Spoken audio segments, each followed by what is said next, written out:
శ్రోతలకు నా హృదయపూర్వక నమస్కారములు. మన శ్రోతలలో ఒక సోదరుడు ప్రశ్నను పంపటం జరిగింది.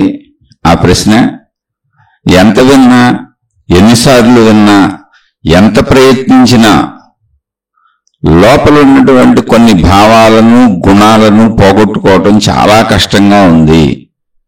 ఎందుకని వాటిని పోగొట్టుకోలేకపోతున్నాము? ఎప్పటి నుంచో అనేక మంచి విషయాలు వింటున్నాం, అనేక మందిని, మహాత్ములను, గురువులను దర్శించి అనుసరిస్తున్నాం. అయినా లోపల ఉన్నటువంటి భావాలు, గుణాలు కొన్ని ఎందుకు మారటం లేదు? మారాలని నిజంగా ప్రయత్నిస్తున్నాను, అయినా ఎందుకు మారటం లేదు? ఇది వారి ప్రశ్న.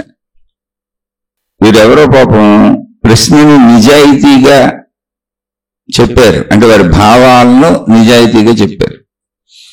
అయితే ఇక్కడ నిజాయితీ ఏంటి అంటే అందరికీ ఇలాగే ఉంటుంది, అందరికీ ఇలాగే ఉంటుంది. మార్పు అనేది చాలా కష్టమైన విషయం, కానీ అసాధ్యం కాదు. దానికి టైం పడుతుంది. అంతే. ఎంత టైం పడుతుంది అనేది కూడా మనకి తెలిసిన విషయం కాదు అది, కానీ ప్రయత్నిస్తూ ఉండడమే మనం చేయగలిగింది. మనం చేయగలిగింది ఏంటంటే, అది కూడా మనకు అర్థమైంది కనుక, మారాలని అనుకుంటున్నాం కనుక, గుణమార్పు కోరుకుంటున్నాం కనుక ప్రయత్నిస్తూ ఉండటమే. అర్థం అన్న వాళ్ళు అసలు ప్రయత్నం కూడా చేయలేరుగా. వాళ్ళు సైలెంట్గా ఉంటారు, ఆ ప్రయత్నం కూడా చేయలేరు. వాళ్ళకి అర్థమైంది ఏదో చేసుకుంటూ వెళ్ళిపోతూ ఉంటారు. మీరు సహజ సామాన్యంగా సగటు సామాన్య జనాన్ని చూస్తే, ఎవరినైనా ప్రపంచంలో ప్రజానీకాన్ని చూస్తే, చాలా మందికి అసలు బ్రతుకు తెరువుకే, అంటే రోజు గడిపి జీవితం జీవించటానికే ఆర్థికంగా కావచ్చు, అనారోగ్యపరంగా కావచ్చు, శారీరక, మానసిక, కుటుంబిక, సామాజిక సమస్యలు కావచ్చు, వాటితోనే జీవితం గడిచిపోతుంది. అసలు వాళ్ళకున్న 24 గంటల్లో వాటితో ఆ సమస్యల్లో చిక్కుకుపోయి నిద్రలు పట్టక అనేక బాధలు పడుతూ ఉన్న వాళ్ళు చాలా మంది ఉన్నారు. ఇప్పుడు వీళ్ళందరూ ఆధ్యాత్మికం, గుణమార్పు ఎక్కడ ఆలోచిస్తారు? అంటే ఇది చెప్పుకుంటున్న మనకు కూడా అవన్నీ ఉంటాయి, కానీ కొంచెం ఇది చెప్పుకొని విని తీరికి మనకు ఉందంటే, వాస్తవ సత్యాన్ని సత్యంగా అంగీకరించండి. ఇంకో లోకంలోకి వెళ్ళిపోబాకండి, ఎక్కడికో ఒక ఊహాలోకం, భ్రమాలోకం కల్పించుకు వెళ్ళిపోబాకండి. మనం ఉన్న లోకంలో మన చుట్టూ ఉన్న వాళ్ళ పరిస్థితులు గమనించుకుంటూ, మన పరిస్థితులు గమనించుకుంటూ నిదానంగా ప్రయాణించాలంతే. ఆధ్యాత్మికత అనేది ఎటువంటి అద్భుతం కాదు, ఎటువంటి మహిమ కాదు, ఎటువంటి మాయ కాదు, ఒక ప్రాక్టికాలిటీ. ఇప్పుడు అసలు సహజంగా మనకి కొన్ని గుణాలు, అంటే మన శరీర తయారీలో సహజంగా మనకు వచ్చేటువంటి కొన్ని గుణాలు, కొన్ని అలవాట్లు, కొన్ని స్వభావాలు, మన ప్రవర్తన తీరులు, మనకు వచ్చే కొన్ని అనారోగ్యాలు, అంటే మన సహజ ప్రవృత్తులు కానీ, సహజ ఆరోగ్య అనారోగ్య సమస్యలు కానీ, మానసిక శారీరక ఇటువంటి సమస్యలు కానీ మన తల్లిదండ్రుల జీన్స్ నుంచి సహజంగా వచ్చేస్తాయి.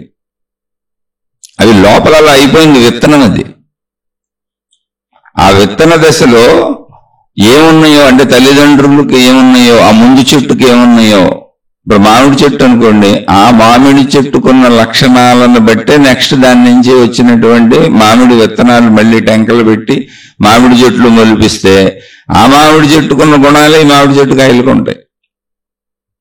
జాగ్రత్తగా పరిశీలించుకుంటూ వెళ్తే ఈ మామిడి చెట్టు కాయలు ఆ కాయల్లానే ఉంటాయి, సైజు గీజు అన్ని ఇంచుమించు అలాగే ఉంటాయి. మనం ఏదన్నా ఇంకొంచెం ప్రత్యేకంగా దానికి ఎరువులు వేసో, శ్రద్ధ తీసుకునో, లేదు దీన్ని ఇంకా కొంచెం బాగా చేయాలని మనం దానికి సమకూర్చినటువంటి పరిస్థితుల రీత్యా అదేమన్నా కొంచెం అభివృద్ధి చెందొచ్చు. అలా ఇప్పుడు ఆధ్యాత్మిక చదువు అనేది పరిస్థితులు సమకూర్చుకుంటున్నాం, జ్ఞానాన్ని మనం అంతే. మొక్కలకు ఎరువులు వేసినట్టు, పురుగుల మందులు కొట్టినట్టు, అది ఇంకా కొంచెం బాగా అభివృద్ధి చెందడానికి మొక్కలకు సంబంధించినటువంటి జ్ఞానం అంతా తెలుసుకొని, ఎలా అయితే పాత మొక్కల కంటే బలంగా ఇంకా చక్కటి పళ్ళు ఇచ్చేలా, చక్కటి కాయలు కాసేలా, అవన్నీ సైజు పెరిగేలా, మొక్క కూడా నిగనిగలాడుతూ ఉండేలా ఏం చేయొచ్చు అనేది మళ్ళీ ఆ వృక్ష శాస్త్రజ్ఞులు కనుక్కొని, ఆ రైతులు, ఆ పండించేవాళ్ళు చెప్పి వాటికి వాడేవేంటో తెలుసుకొని అలా దానిని బలపరుచుకుంటూ రక్షించుకుంటూ వెళ్తే కొంత దానిలో మార్పు రావచ్చు, కొంతే. కానీ దానిలో ఉండేదంతా సహజ బేస్ లక్షణాలన్నీ కూడా వెనక మామిడి చెట్టుయే ఉంటాయి. అది బలహీనమైంది అయితే ఇది బలహీనంగానే వస్తుంది. దాని కాయలు బలహీనంగా అలా ఉంటాయో దీని కాయలు అలాగే ఉంటాయి. ఈ విధానం అంతే సృష్టిలో. అలాగే నేను అని మనం విడిగా అనుకుంటున్నాం. డాక్టర్స్ చెప్పే థియరీ ప్రకారం, అంటే సైన్స్ చెబుతున్న థియరీ ప్రకారం, ఎందుకని థియరీ ప్రకారం అన్నానంటే ఈ థియరీలు మారిపోతుంటాయి. ప్రస్తుతానికి కనుక్కొని వాళ్ళకి అనిపించినవి ఇప్పుడు చెప్పారు. రేపొద్దున మళ్ళీ దీన్ని తిరగేస్తారు, అట్టు తిరగేసినట్టు. మళ్ళీ ఆ థియరీ మారిపోవచ్చు. అలానే అది తప్పు కాదు. ఈ రోజుకి ఇది అర్థమైంది, తెలిసింది వాళ్ళ పరిశోధనల్లో. రేపు ఇంకోటి తెలుస్తుంది, ఇంకోటి తెలిసినప్పుడు ఇవన్నీ మారిపోతాయి. అదేం తప్పు కాదు. ఇప్పుడు ప్రస్తుతానికి చెప్పింది ఏంటంటే ఒక మనిషి యొక్క జీన్స్ అంటే ఆ మనిషిలో ఉండి ఇంకొక మనిషిగా తయారవడానికి ఉపయోగపడేటువంటి సమస్తం జీన్స్ అంటారు, డిఎన్ఏ అంటారు. మామూలుగా అయితే ఇంకో మనిషిగా అయ్యేది ఒక మనిషిలో ఉన్న వీర్య కణాలు, స్పెర్మ్. అదే ఇంకో మనిషిగా తయారవుద్ది తల్లి తండ్రి కలిసినప్పుడు. అది తల్లిలోది తండ్రిలోది ఇద్దరు శక్తులు తీసుకుంటుంది. ఇద్దరు కలిస్తేనే సృష్టి జరుగుద్ది, ఒక బిడ్డ తయారవుతుంది. లేకపోతే బిడ్డ తయారవడం జరగదు. అలా ఇద్దరిలో ఉన్న గుణ సంపదలు తీసుకుంటుంది. అంటే ఆధారం అదే. ఆ ఇద్దరిలో ఏ గుణాలు ఉన్నాయో, ఏ స్వభావం ఉందో, ఏ బుద్ధులు ఉన్నాయో, ఏ ఆలోచనలు ఉన్నాయో, వాళ్ళకి ఏం అలవాట్లు ఉన్నాయో అవన్నీ కూడా జీన్స్ అంటే మన శరీరంలో ఉన్నటువంటి అణువణువు, కణము మన స్వభావాలను అది తయారు చేసేసుకుంది, అలవాటు చేసేసుకుంది.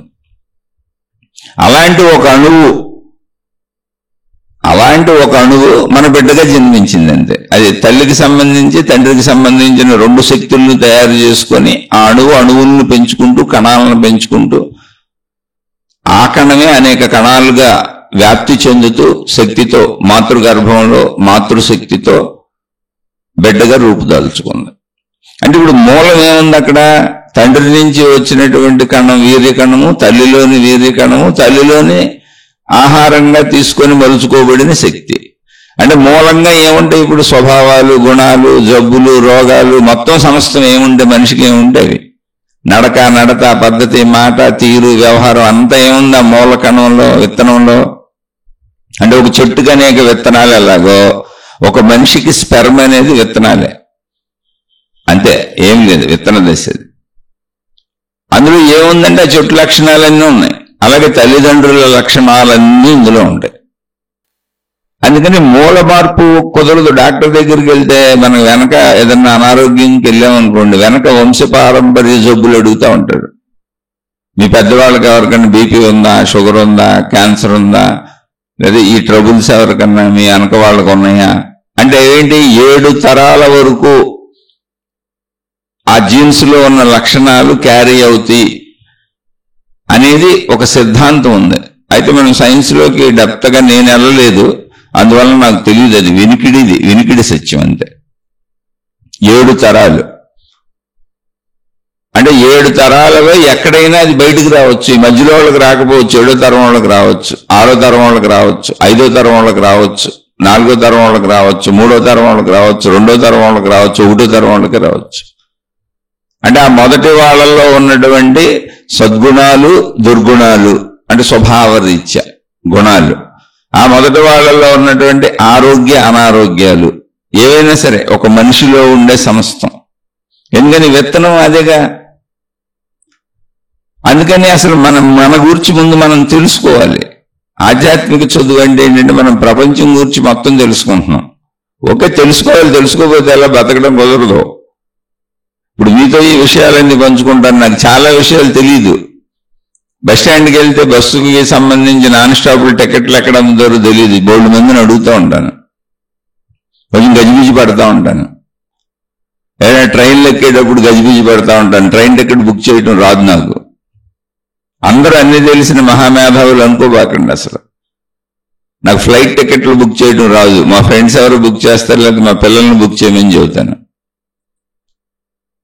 అలా కొన్ని రావు. అలానే దాని మీద శ్రద్ధ పెడితే ఎందుకు రాదు?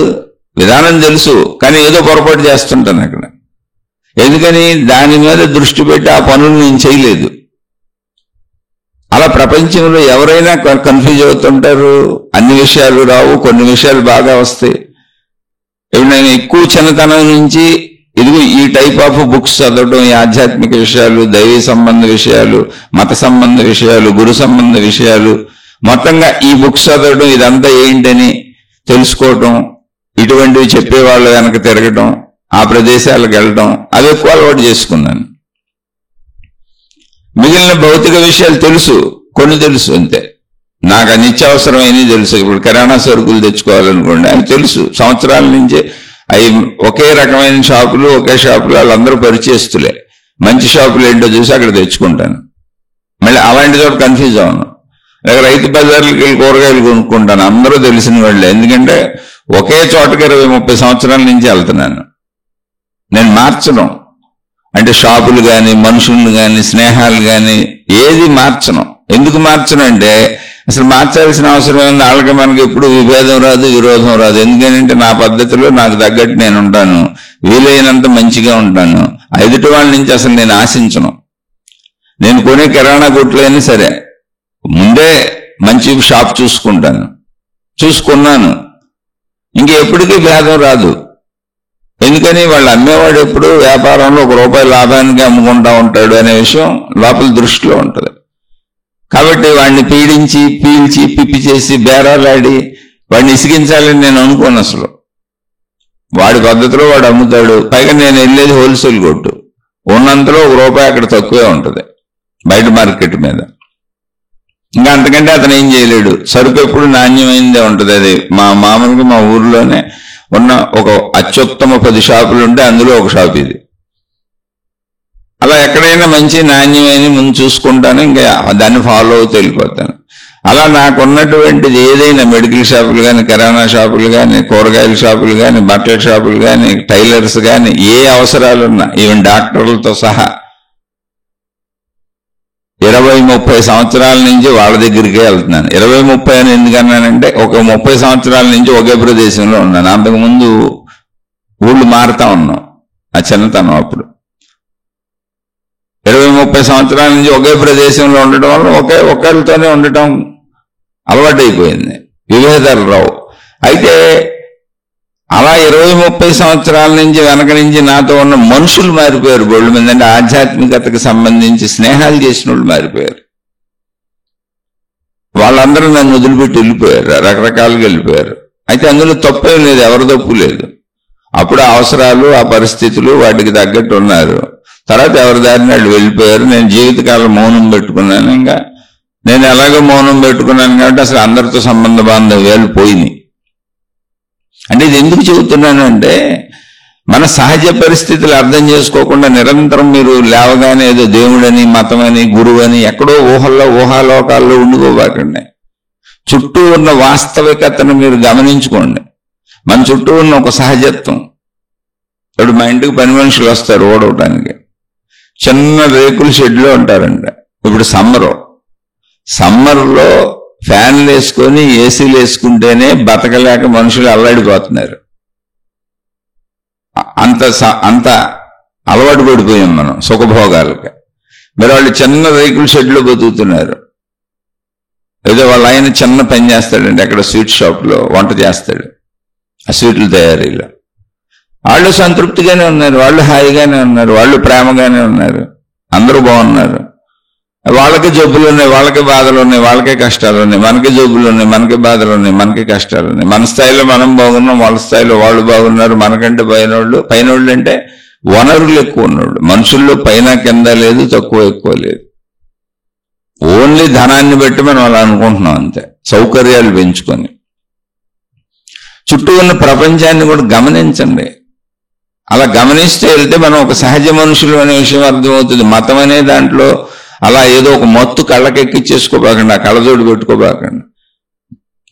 నిరంతరం మతపరంగానో, దైవపరంగానో, గురుపరంగానో, మహిమల పరంగానో, మాయల పరంగానో ఏదో జరిగిపోద్దనో, నేను ఒక ప్రత్యేకమైన వ్యక్తినో, నాకు ఒక ప్రత్యేకత ఉందనో దాంట్లో ఇరుక్కుపోబాకండి.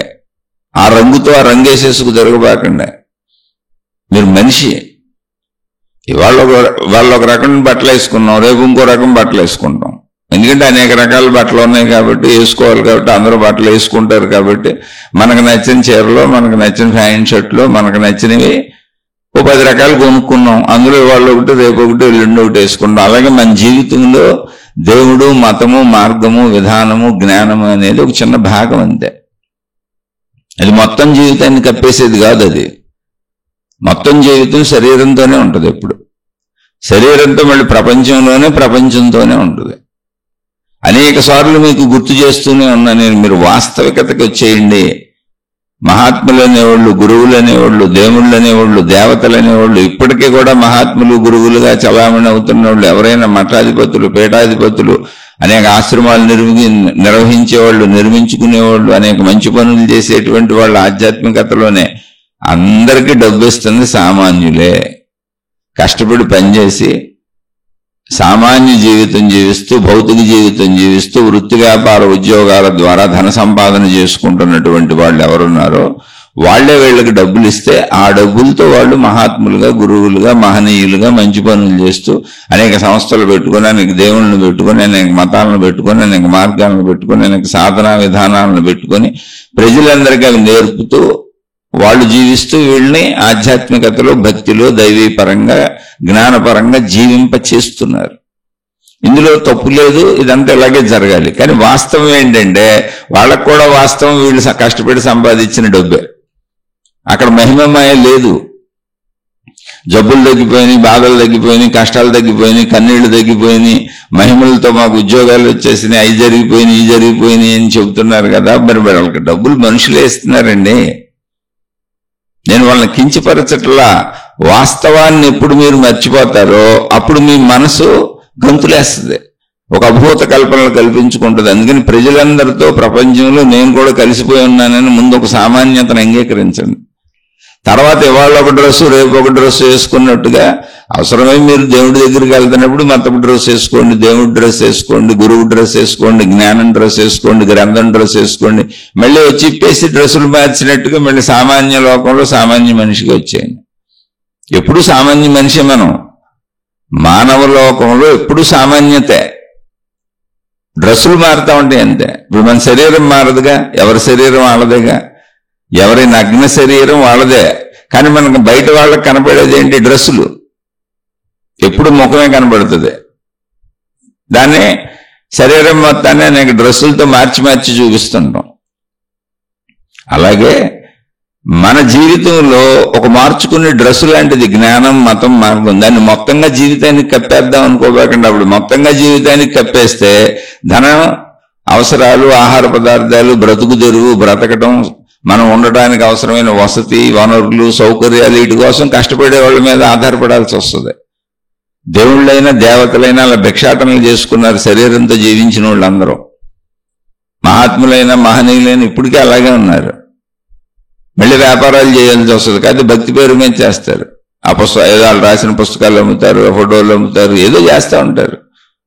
మొత్తంగా వెరసి డబ్బు. వ్యాపారం చేస్తున్నారా, డొనేషన్లు తీసుకుంటున్నారా, ప్రజలను అడిగి దక్షిణలు తీసుకుంటున్నారా, ఏదైనా కానీ డబ్బు వాళ్ళకి కావాల్సిందే. ఇంత వాస్తవ సత్యం ఇదైనప్పుడు మీరు మిమ్మల్ని ఎక్కడా ఆకాశంలో అసలు పెట్టుకోబాకండి. అలానే మతానికి వెళ్ళండి. ఆ చొక్కా ఒకసారి వేసుకుంటాం, ఆ డ్రెస్ వేసుకుంటాం, అటు వెళ్ళినప్పుడు ఆ డ్రెస్ వేసుకుంటాం.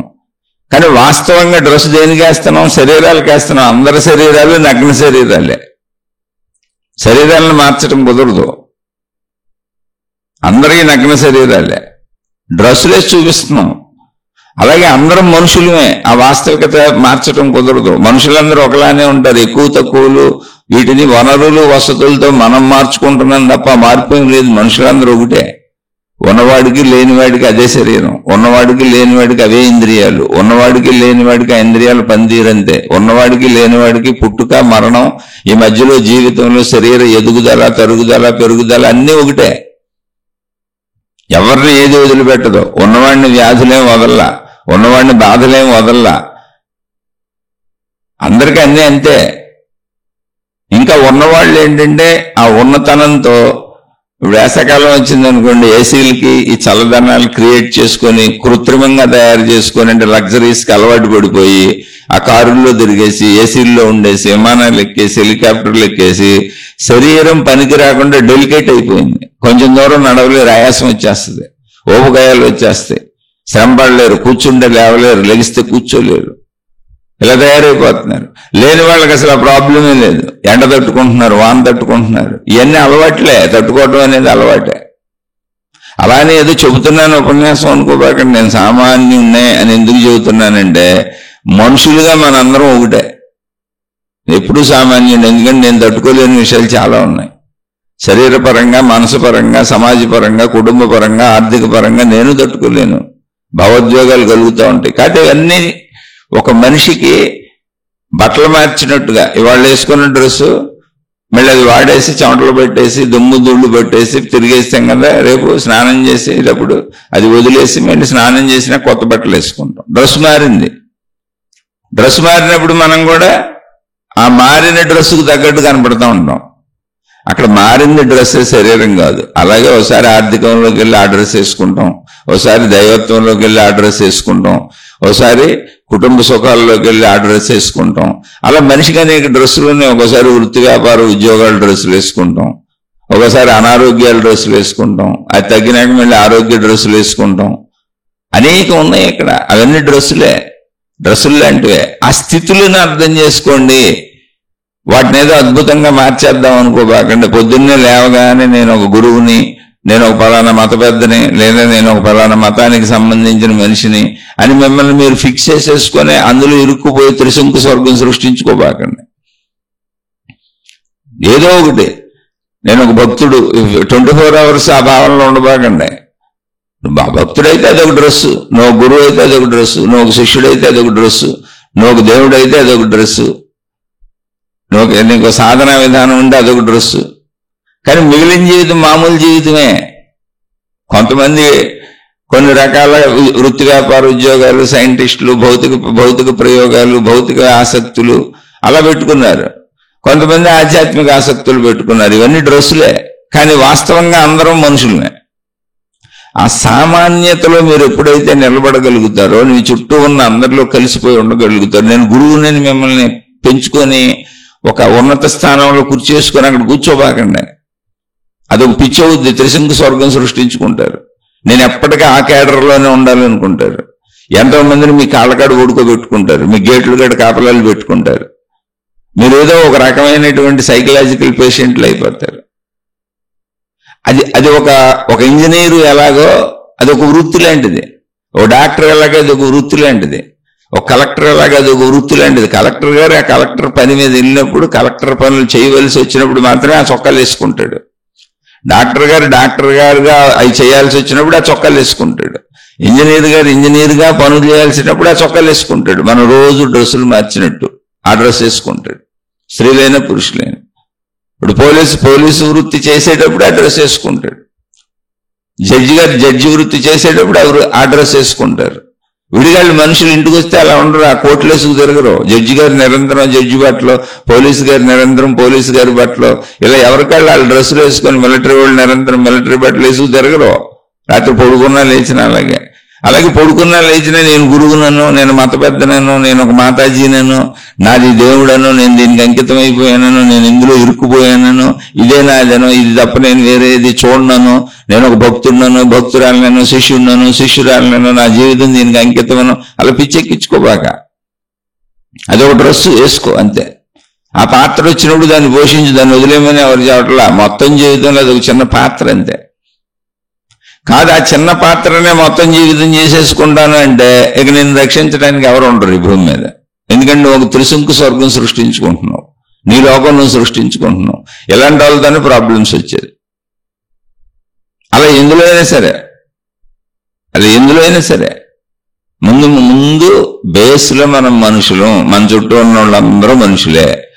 నేను ఈ మార్గం ఎన్నుకొని ఇటు వెళ్ళడం వల్ల నన్ను గురువు అంటున్నారు, నన్ను దేవుడు అంటున్నారు, నన్ను మాతాజీ అంటున్నారు, లేదా నన్ను భక్తుడు అంటున్నారు, భక్తురాలు అంటున్నారు, శిష్యుడు అంటున్నారు, శిష్యురాలు అంటున్నారు. ఎందుకంటే నేను ఇటు ప్రయాణించాను, నా ఆసక్తి ఇటు పెట్టుకున్నాను, ఇటు వెళ్ళాను అంతే. కానీ బేసికల్లో మనిషినే, అండర్లాండ్ మనిషినే. ఇటు వెళ్ళటం వలన అలా పిలిచారు. అలాగే ఇటు వెళ్ళటం వలన డాక్టర్ అన్నారు, అటు వెళ్ళటం వలన ఇంజనీర్ అన్నారు, ఇటు వెళ్ళటం వలన పైలట్ అన్నారు, ఇటు వెళ్ళటం వలన ఇంకొకటి ఏదో కలెక్టర్ అన్నారు. అలా ఎటు వెళ్ళారు అనే దాని మీద ఉంది. కానీ ఆ ఎటు వెళ్ళటం అనేది మొత్తం జీవితం కాదు, అది ఒక పార్ట్.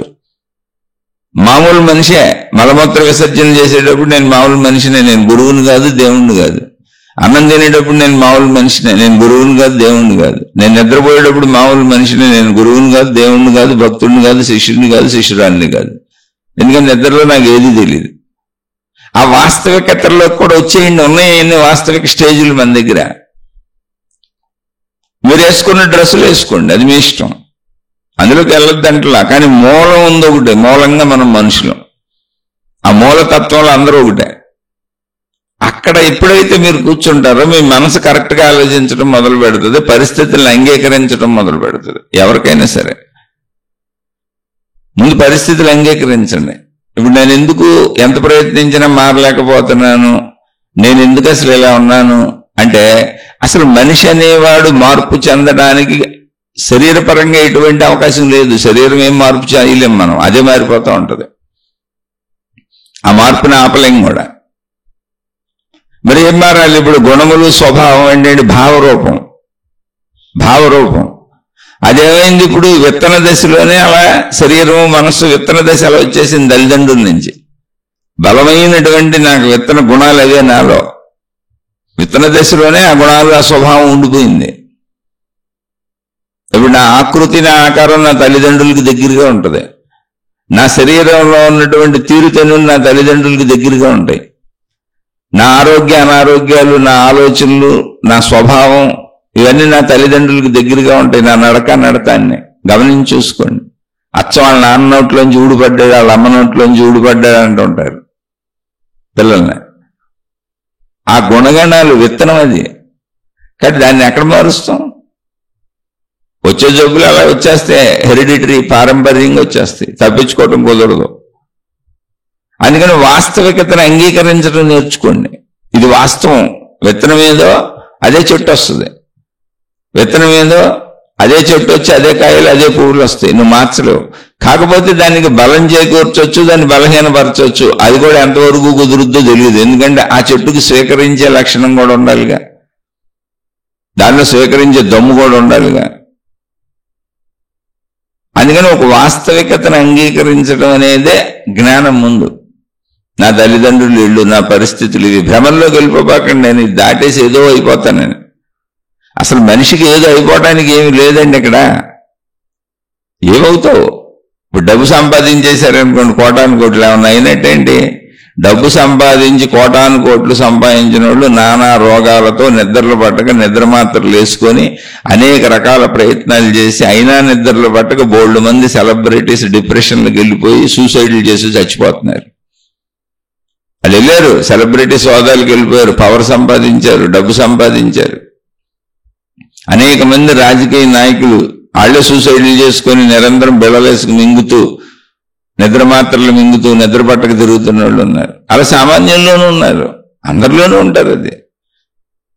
అది మన యొక్క స్వభావ తీరు. అంటే ఇది నాకు ఎందుకంటే ఇలా వచ్చింది అంటే మన విత్తనం దశలో అవన్నీ ఉండొచ్చు. లేదా ఇప్పుడు మనం ఏర్పాటు చేసుకున్న మన తీరని ఆశలు, అత్యాశలు, దురాశలు, దుర్మార్గపు ఆలోచనలు, కోరికలు, అంటే సంతృప్తి లేనిదనం. చెడు లేకపోవచ్చు, పోనీ దుర్మార్గం లేకపోవచ్చు, ఎవరికి హాని చేయకపోవచ్చు, కానీ నీకు ఉన్నది సరిపోవట్లేదు. ఎప్పుడు అసంతృప్తిగా ఉంటున్నావు, ఎప్పుడు దుఃఖంగా ఉంటున్నావు. ఎప్పుడు దుఃఖపడే మనసు, ఎప్పుడు అసంతృప్తిగా ఉండే మనసు మానసిక వ్యాధులకు లోనవుతుంది. అసంతృప్తి లక్షణం ఏంటి? భయం. సరిపోలేదంటది, సరిపోదేమో రేపేంటి అనిపిస్తూ ఉంటుంది. దాని నుంచి భయం ఉత్పన్నం అవుద్ది. ఆ భయం పోగొట్టుకోవడానికి సరిపోయేలా ప్రయత్నిద్దాం అనిపిస్తుంది. ప్రయత్నం చేయలేక నిస్సహాయం అవుతూ ఉంటాం. మనం కోరుకున్నంత దొరకదు. దాని నుంచి ఆదుర్ద, కంగారు, ఒత్తిడి, స్ట్రెస్, ఇవి భయం తయారవుద్ది. ఆఖరిది భయం. పోనీ భయంగా బతుకుతున్నారా ఏదో ప్రయత్నించుకొని అంటే ఆ భయం ఇంకా పెంచుకొని పెరుగుద్దిగా. ఏదైనా నీకు తృప్తి వస్తే తప్ప ఇవన్నీ తగ్గ. తృప్తి రావాలంటే జ్ఞానం అర్థం అవ్వాలి నీకు. అంతే తప్ప నువ్వు కోరుకునే రావటం కదా, ఎప్పటికీ రావు. ఎందుకని ఎంత కోరుకున్నా నీకు తృప్తి ఉండదుగా, అది ప్రాబ్లం.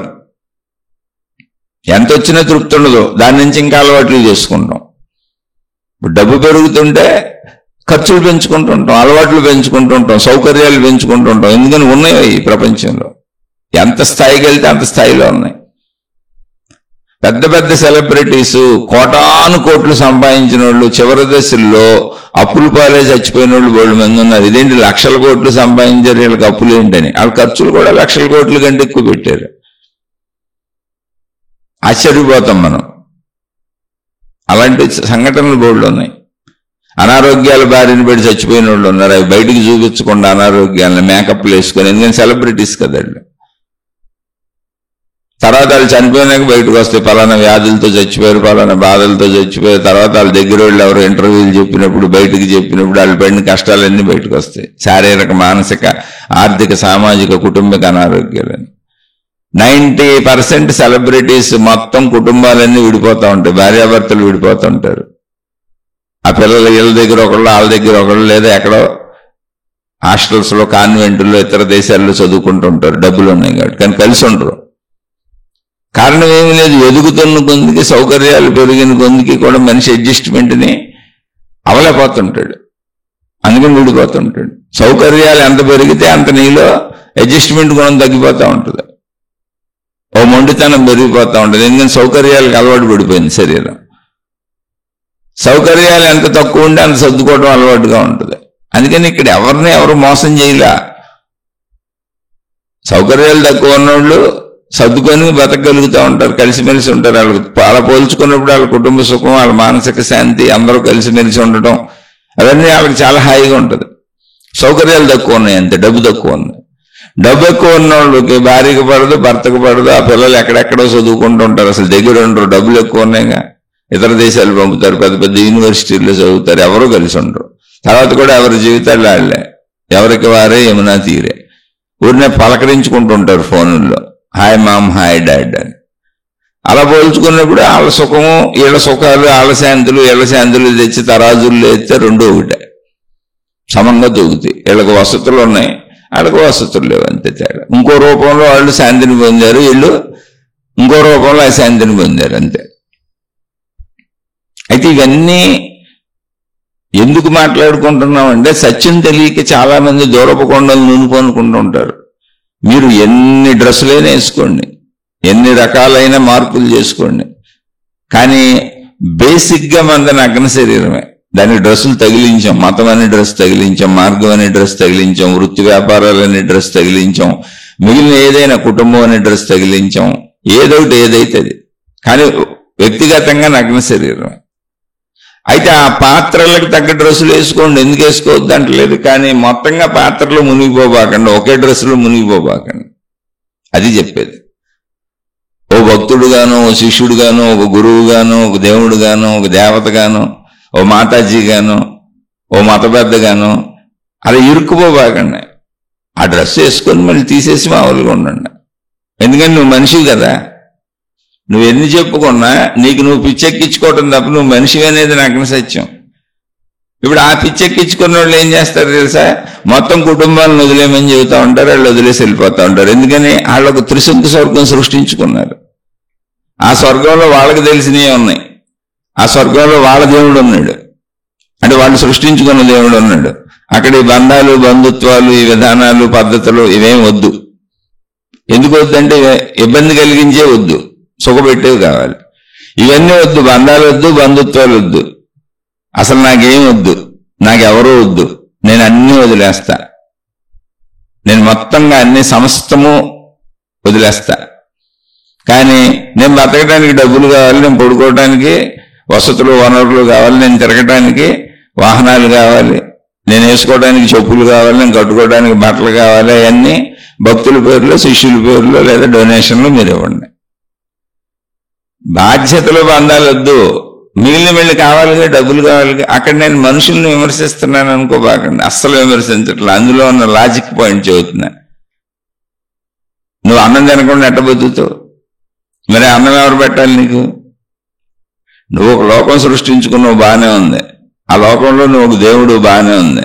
మరి ఆ లోకంలో అన్నం లేని లోకం కాదు కదా, మరి నీకు దేవుడు అయినా అన్నం కావాలిగా, అంటే దానికి భిక్ష అని పేరు పెట్టావు. మళ్ళీ నీకు అవసరమైన వసతులు, వనరులు, చిరిగిపోయిన బట్టలైనా కావాలిగా, ఎవరినో బాబు మీరు సంపాదించుకుంటున్నారుగా నాకు ఇమ్మన్నావు. అప్పుడు ఏమైంది? నువ్వు దేవుడు అయితే ఏంటి, నువ్వు గురువు అయితే ఏంటి, నువ్వు మనిషి అయితే ఏంటి, భక్తుడు అయితే ఏంటి, శిష్యుడు అయితే ఏంటి, ఏదైతే ఏంటి, నువ్వు మాతాజీ అయితే ఏంటి? అలా నేను తక్కువ చేయట్లే. నేను ఒక ఇంజనీర్ ఎలా గొప్పడో, ఒక డాక్టర్ ఎలా గొప్పడో, ఒక కలెక్టర్ ఎలా గొప్పడో, ఒక డ్రైవర్ ఎలా గొప్పడో, ఇంకా నీళ్ళు లేకపోతే ఆ వాహనాలు కథలు ఆ పనులు జరగవు, ప్రజలకు ఉపయోగమే. అలాగే నీ వలన కూడా కొంత జ్ఞానోపయోగం ఉండొచ్చు, కానీ అది ఒక డ్రెస్ అంతే. అదే సమస్తమని అందులో ఇరుక్కుపోబాక. వాస్తవికతలోకి రా, త్రిశంకు స్వర్గం సృష్టించుకోబాక. డాక్టర్ అయినా ఇంటికి వచ్చినప్పుడు మామూలు మనిషే, కుటుంబంలో భార్య పిల్లలతో మామూలు మనిషే, ప్రపంచంలో మామూలు మనిషే. వృత్తి చేస్తున్నప్పుడు డాక్టర్ అంతే. ఎవరైనా వాళ్ళ వృత్తులు చేస్తున్నప్పుడు ఆ వృత్తి పేరుతో పిలువబడతారు. అలాగే నీ వృత్తి ప్రవృత్తి నువ్వు నిలబెట్టుకొని ఉండొచ్చు, భక్తి పేరుతో, దేవుడి పేరుతో, ఆధ్యాత్మికత పేరుతో. ఆ వృత్తిలో ప్రవృత్తిలో నిన్ను గురువు అని పిలవచ్చు, నిన్ను మాతాజీ అని పిలవచ్చు, నిన్ను దేవుడు అనొచ్చు, దేవత అనొచ్చు. అది దైవీ విధానాలు కాబట్టి నీకు ఆరతులు ఇవ్వచ్చు, పూజలు చేయొచ్చు, కానీ నువ్వు మనిషివే బేసిక్గా. అందుకని నువ్వు మనిషి చేసే పనులు చేస్తున్నావుగా. మనిషిలో ఆనందం తింటున్నావు, మనిషిలో నడుస్తున్నావు, మనిషిలో కాలకృత్యాలు తీర్చుకుంటున్నావు. నీ శరీరం మొత్తం మనిషిలానే ఉందిగా. బాల్య కౌమార యవ్వన వార్ధక్య దశలన్నీ అనుభవిస్తున్నావు. పళ్ళు ఊడిపోతున్నాయి, అనారోగ్యాలు వస్తున్నాయి, జబ్బులు వస్తున్నాయి, కంటి చూపు తగ్గిపోతుంది, చెవి వెనుకిడి తగ్గిపోతుంది, జుట్టు నెరిసిపోయింది, వృద్ధాప్యం వచ్చేసింది, కదలలేని స్థితి వచ్చింది, నీరసం వచ్చింది. ఏమి రాలా? నువ్వు ఆ త్రిశంకు స్వర్గం కట్టుకోకుండా ఉండుంటే, నేను వాస్తవంగా మనిషినేంటి వీటిని అంగీకరించి అక్కడ మాయలు మహిమలు సృష్టించకుండా ప్రజలకి ఇవన్నీ ఇలాగే ఉంటూ వీటిని అన్నింటినీ ఫేస్ చేసుకుంటూ వెళ్ళాలని నువ్వు నేర్పుతూ వాళ్ళకి నేర్పిస్తూ, నాయన మీరు కూడా ఇవన్నీ డ్రెస్సులు అంతే తప్ప వాస్తవంలో జీవించండి అని చెప్పేవాళ్ళు. అది నేను చెప్పేది ఆధ్యాత్మిక చదువు అంటే. ఎందుకు మాయలు మహిమలు ఉండవా అంటున్నానంటే, నువ్వు ఎన్ని మాయలు చేసినా, ఎన్ని మహిమలు చేసిన వాళ్ళు చేసినా వాళ్ళ శరీరాలు శిథిలమైపోయినాయి. ఎన్నో మహిమలు చేసిన మహానుభావులను చూశాను నేను, చూడకుండా ఎవరిని విమర్శించట్లా. నిజంగా మహిమలు చేశారు, విభూతులు తీశారు, లింగాలు సృష్టించారు, ఉంగరాలు సృష్టించారు, గొలుసులు సృష్టించారు, బోల్డ్ చేశారు. నా కళ్ళ ముందే జరిగినాయి, చూశాను. బోల్డ్ మంది మహాత్ముల దగ్గర సంవత్సరాల పాటు ఉన్నాను. చిటికలేసి పువ్వులు సృష్టించారు, అరటిపళ్ళు సృష్టించారు, బోల్డ్ సృష్టించారు. కానీ వాళ్ళ సొంత శరీరంలో గత 30-40 ఏళ్ల నుంచి ఉన్నటువంటి షుగర్ని కానీ, పార్కిన్సన్ కానీ, వాళ్ళకున్న వ్యాధుల్ని వాళ్ళు తగ్గించుకోలేకపోయారు. అంటే ఇప్పుడు ఇదంతా ఏంటి? ఈ సృష్టించడం ఏంటి? దీనికి అర్థం ఏంటి? ఇది నిజంగా మహిమ అయితే ముందు ఆళ్ళ జబ్బులు తగ్గుతాయిగా. అయిగా తగ్గించుకోవాలి, వాటికి మందులు వాడుతున్నారు, ఈ సృష్టిస్తున్నారు. ఈ సృష్టించిన చూసి భక్త సమూహాలు పరుగులు వస్తున్నారు. చాలా మందికి అసలు వీళ్ళకి జబ్బులు ఉన్నాయని కూడా తెలియదు. ఇక్కడ కూడా నేను ఎవరినేం తప్పంటలే. నేను శరీర ధర్మాలతో ఉన్నప్పుడు నువ్వు నేను శరీరం అని అనుకోవాలి కదా అంటున్నా. ఆ డ్రెస్ వేసుకో కాసేపు, ఆ గురువు డ్రెస్ వేసుకో, ఆ దేవుడి డ్రెస్ వేసుకో కాసేపు. ఆ కలెక్టర్ గారు ఆయన కలెక్టర్ డ్రెస్ వేసుకోవాలా ఆఫీస్కి వెళ్ళినప్పుడు? అలా ఎవరు వృత్తి వ్యాపార ఉద్యోగాలు వాళ్ళు ఆ పని చేస్తున్నప్పుడు ఆ డ్రెస్సులు వేసుకుంటున్నారు, నువ్వు కూడా ఇది కాసేపు వేసుకో. కానీ వాస్తవంగా మనదే మనిషి డ్రెస్సు, నగ్న శరీరం. వాస్తవంగా మనం మనుషులు. అందుకని త్రిశంకు స్వర్గాలు నిర్మించుకోవద్దు. నువ్వు నిర్మించుకొని అందరినీ అందులోకి లాగేసి మన దేవుడు మనకేదో ఇచ్చేస్తాడు అభూత కల్పనలు కల్పించుకో. శరీర స్థితి ఇలాగే వెళ్తుంది. శరీర స్థితిని ఎవరూ మార్చలేరు. దానికి బాల్య కౌమార యవ్వన వార్ధక్య మరణాలు తప్పవో. జాతస్య మరణం ధ్రువం.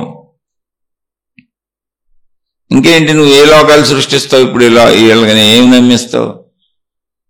అంటే నువ్వు నమ్మించడం కాదు, ఈ భావనలోకి వెళ్ళిన నన్ను నేను మోసం చేసుకుంటున్నాను, నన్ను ఎవరో నమ్మించారని కాదు. నువ్వంటే నేను ఎవరిని అంటలా, నన్ను నేను డ్రెస్ వేసుకుంటాను, డ్రెస్ తీసేస్తాను అంతే. కాసేపు మతం అని డ్రెస్ వేసుకుంటాను, ఉన్నాను కాబట్టి. కాసేపు దేవుడు అని డ్రెస్ వేసుకుంటాను, ఉన్నాను కాబట్టి. కాసేపు గురువు అని డ్రెస్ వేసుకుంటాను, కాసేపు భక్తుడిని డ్రెస్ వేసుకుంటాను, కాసేపు శిష్యుడిని డ్రెస్ వేసుకుంటాను, కాసేపు శిష్యురాలని డ్రెస్ వేసుకుంటాను. కానీ మొత్తం డ్రెస్సులు తీసేయాలి. వాస్తవికతలోకి వచ్చేయండి. నేను రాత్రి పడుకుంటాను, నిద్రపోతాను. నేనేమి నా స్వప్న లోకంలో నేను దేవుడిగా విహరించను, గురువుగా విహరించను. నిద్రపోవాల్సిందే. లేవగానే మలమూత్ర విసర్జన చేస్తాను. మళ్ళీ అక్కడి నుంచి తినటం తాగటం అన్ని మొదలు పెడతాను. ఆ మానవ లోకంలో మనిషి చేసే పనులు చేస్తాను. కానీ నేను ఆ లోకంలో లేనని చెబుతూ ఉంటాను. అది కదా నా చిత్రమైన పరిస్థితి. నన్ను నేను ఒకే లోకంలో ఇరికించేసుకుంటున్నాను, ఒకే డ్రెస్సులో ఇరికించేసుకుంటున్నాను, నాకు నేనే భ్రమలు కల్పించుకుంటున్నాను. ఆధ్యాత్మికత భ్రమ కాదు, మతం భ్రమ కాదు, దేవుడు భ్రమ కాదు, మార్గం భ్రమ కాదు, గురువు భ్రమ కాదు, మాతాజీ భ్రమ కాదు, జ్ఞానం అసలు భ్రమే కాదు. భ్రమలను తొలగించేది జ్ఞానం, వాస్తవికతను చూపించేది జ్ఞానం. అందుకనే చదువుకోవాలి. చదువుకోకుండా ఎవరో మహిమలతో ఏదో చేసేస్తారు, నేను ఊరికనే వాళ్ళు చెప్పినట్టు చేసేస్తే చాలు, 2 అగరత్తులు వెలిగిచ్చేస్తే చాలు, ఒక దీపం వెలిగిచ్చేస్తే చాలు, 2 పువ్వులు అక్కడ పడేస్తే చాలు, 4 నమస్కారాలు అక్కడ పడేస్తే చాలు, లేదా వాళ్ళు చెప్పిన ప్రార్థనా విధానాన్ని పఠించేస్తే చాలు, ఇక నేను మొత్తం వాళ్ళు చూసేసుకుంటారు అనుకుంటున్నా. ఆ లోకంలోకి వెళ్ళి బుర్రను పాడు చేసుకోకండి. అది కూడా మన వృత్తి వ్యాపార ఉద్యోగాలలాగా ఒక మానసిక వ్యవహారం, మనసుకు సంబంధించిన వ్యవహారం. అది శరీరం చేస్తూ ఉంటుంది ఆ క్రియలు, అందులో కూడా జ్ఞానమే. మళ్ళీ వెనక్కి వచ్చేస్తే మనుషులే మనం అన్నీ. ఇప్పుడు వృత్తి వ్యాపార ఉద్యోగాలకు వెళ్ళిన వాళ్ళు ఆ పనులు చేస్తూ ఉంటారు, అప్పుడు ఆ పేర్లతో పిలువబడుతూ ఉంటారు. మళ్ళీ అది అయిపోయి ఇంటికి రాగానే అందరూ మనుషులే. శరీరపరంగా అందరం మనుషులమే. శరీరం అనేక డ్రెస్సులు వేసుకుంటుంది. ఉదయం లేచిన దగ్గర నుంచి రాత్రి నిద్రపోయే వరకు శరీరం రకరకాల డ్రెస్సులు వేసుకుంటుంది. ఓసారి భర్త అనే డ్రెస్ వేసుకుంటుంది, ఓసారి భార్య అనే డ్రెస్ వేసుకుంటుంది. ఇవన్నీ కర్తవ్యములు, బాధ్యతలు. ఒకసారి తండ్రి డ్రెస్ వేసుకుంటుంది, ఒకసారి తల్లి డ్రెస్ వేసుకుంటుంది, ఒకసారి కొడుకు డ్రెస్ వేసుకుంటుంది. ఆ బాధ్యతలు ఏమున్నాయో ఆయా పాత్రల్లోకి వెళ్ళి ఆ డ్రెస్సులు వేసుకుంటాను. అలాగే అవసరాలు ఏమున్నాయో ఏమేం చేస్తానో ఆయా వాటిల్లోకి వెళ్ళి ఆ డ్రెస్సులు వేసుకుంటాను. ఎన్ని డ్రెస్సులు వేసుకున్నా వాస్తవంగా నేను మనిషిని. మనిషిగా నా శరీర తీరింతే. నా శరీరం విత్తనం. ఎక్కడి నుంచి వచ్చింది? నా తల్లిదండ్రుల నుంచి వచ్చిన విత్తనం. నాలో ఉండే గుణాలు, స్వభావాలు, శరీరం, దాని పనితీరు, దాని ఆయువు, అసలు మానవ శరీరానికి ఆయువే నిర్ణయించబడి ప్రకృతి పంపించేసింది. మార్చడమే కుదరదు, అది అసలు మార్చుకోలేము. అందరూ జాతస్య మరణం ధ్రువం, చనిపోక తప్పదు. అలాగే బాల్య, కౌమార, యవ్వన, వార్ధక్య దశలు ప్రకృతే నిర్ణయం చేసింది. మొత్తం మానవ జాతికి ప్రకృతి నిర్ణయాలు ఉన్నాయి, మార్చడం కుదరదు. అన్నీ అలాగే ఉంటాయి. ఖచ్చితంగా ఆహారం తీసుకోవాల్సిందే, మార్చడం కుదరదు. ఖచ్చితంగా శరీరం పెరుగుతూ ఉంటుంది, మార్చడం కుదరదు. సృష్టి నిర్ణయాత్మకంగా ఏమేం చేసిందో మానవ జాతికి, మానవ శరీరానికి, అది అలాగే ఉంటుంది ఎప్పటికీ. దాన్ని అంగీకరించండి. నాకేదో జరిగిపోద్ది అనుకోబాకండి. అలా సృష్టిలో ఉన్నదే కర్మ సిద్ధాంతం. మనం చేసిన పనుల ఫలితాలు మనకు వస్తుంటాయి, అవన్నీ మనం అనుభవిస్తాం. అసలు అనుభవించడానికి ముందు నేనేం చేశానండి అంటే, బేస్లో నువ్వు తల్లిదండ్రుల నుంచి వచ్చావు. వాళ్ళు చేసినటువంటి, నువ్వు పుట్టే టైంకి వాళ్ళలో ఉన్నటువంటి సర్వ గుణాలు, మంచి గుణాలు, చెడ్డ గుణాలు, వాళ్ళలో ఉన్న సర్వ ఆరోగ్య అనారోగ్య లక్షణాలు ఒక మనిషికి ఏముంటాయి అన్నీ నువ్వు పుట్టే నాటికి వాళ్ళ జీన్సులు ఏమున్నాయి అవన్నీ నీకు వచ్చేస్తాయి. అదే నీ మూలం మనిషి అవటానికి. నువ్వు మనిషి ఎలా అయ్యావు? అసలు తండ్రి వీరికణం నుంచి తల్లి గర్భంలో ఉన్న వీరికణాలతో కలిసి ఒక పెండంగా రూపుదాల్చుకుంటూ తల్లి శక్తిని తీసుకొని కదా నువ్వు మనిషి అయ్యావు. అంటే నువ్వు మనిషి అవ్వటానికి ఆధారం ఎవరు? తల్లిదండ్రులు కదా. ఆధారతలో ఏమున్నాయో అయ్యే ఉంటాయి నీలో కూడా. ఆ వాస్తవికతను అంగీకరించు. ఏమంటే ప్రారంభ కర్మ ఎక్కడొచ్చిందండి, ముందు జన్మ ఎక్కడుందండి, అసలు మొదటి జన్మ ఏంటండి అని చాలా మంది అడుగుతూ ఉంటారు. ప్రారంధ కర్మ నీకు విత్తనం నుంచి వచ్చింది నాయన, మీ నాన్న మీ అమ్మ నుంచి వచ్చింది. వాళ్ళు చేసిన దరిద్రాలు, వాళ్ళు చేసిన మంచులన్నీ నీ జీన్స్లో ఏడిసినాయి. అందుకని నువ్వు పుట్టుకతోనే ప్రారంధాన్ని పట్టుకొని పుట్టావు. అక్కడి నుంచి మళ్ళీ నువ్వు ప్రారంధం సృష్టించుకుంటుంటావు. అప్పుడు నువ్వు చేసే పనులు మళ్ళీ క్రియాత్మకంగా మొదలుపెట్టాయన్నీ ఎలా ఉంటాయి? నీ తల్లిదండ్రులను బట్టి ఉంటాయి. వాళ్ళ దగ్గర నుంచి ప్రారంధాన్ని తెచ్చుకున్నావు. అక్కడి నుంచి ప్రారంధాన్ని తెచ్చుకున్న నువ్వు మళ్ళీ నీ క్రియలతో ప్రారంధాన్ని క్రియేట్ చేస్తావు. మళ్ళీ నీ నుంచి నీ పిల్లలు ప్రారంధాన్ని తెచ్చుకుంటారు. వాడు నీ పిల్లలు కదా, నీ విత్తనాలు కదా. ఆ విత్తనాల్లో అప్పటి వరకు నీకు సంబంధించిన ఎన్ని ఉన్నాయి. ఈ వాస్తవికతని తెలుసుకోండి, ఇది సత్యము. అంతే తప్ప నన్ను నేను విడిగా ఆలోచించుకొని, మా అమ్మకి నాన్నకి నాకు సంబంధం లేనట్టుగా ఆలోచించుకొని, నేను ఒక సపరేట్ మనిషిగా ఆలోచించుకొని, నాకేంటి ఎలా అవుతుందబ్బా, అలా అవుతుందబ్బా, ఏమైందబ్బా అనుకుంటే ఇవన్నీ వెళ్ళి అడిగితే మీ అమ్మ నాన్న దగ్గర ఉంటాయి. ఇప్పుడు మీకు మానసికంగా గందరగోళంగా ఉందనుకోండి, వెళ్ళి మీ తల్లిదండ్రులను అడగండి. మానసికమైన గందరగోళాలు పడిన వాళ్ళకి, మా పిల్లలకి మానసిక గందరగోళాలు వస్తాయి. ఎందుకంటే జీన్సులు అయ్యే ఉన్నాయి. అని మానసిక వ్యాధులు, బాధలు అంటారు. అదే మనస్తత్వం వస్తుంది. అదే మనస్తత్వం వస్తుంది. చాలా మందికి చెబుతూ ఉంటారు, ఊరిని అచ్చం వాళ్ళ నాన్న మనస్తత్వం దిగిపోయింది వీళ్ళకి అంటూ ఉంటారు. లేదా వాళ్ళ అమ్మ మనస్తత్వం దిగిపోయింది, వాళ్ళ అమ్మ బుద్ధులు వాళ్ళ నాన్న గుణాలు ఇవన్నీ దిగిపోయినాయి అంటూ ఉంటారు పిల్లలకి. ఎక్కడి నుంచి వస్తుంది విత్తనం? అదే అందులో ఆశ్చర్యపోవడానికి ఏముంది? ఇవన్నీ తెలుసుకున్నప్పుడు అసలు మనిషి మార్చలేని విషయాలు చాలా ఉన్నాయి. శరీరపరంగా ఏది మార్చలేం, శరీరం దాని పాటుగా అది పోతానే ఉంటుంది అంతే. మనోపరంగా భావాలు ఒక మనిషికి ఎలా ఉత్పత్తి అవుతాయి, ఆ స్థితుల్ని, ఆ స్ఫురణల్ని, ఆ ఎరుకల్ని, ఆ భావస్థితిని, ఆ మనసు ఏర్పడే స్థితిని, విధానాలని, ప్రక్రియల్ని మార్చలేము. అవి అలాగే ఉంటాయి. బలంగా మనకి మన తల్లిదండ్రుల నుంచి వచ్చినాయి, మనం బలంగా అలవాటు చేసుకున్నవన్నీ మనకు నిజమైపోయి బలంగా మనం అటువైపు తోసుకుపోతూ ఉంటాయి.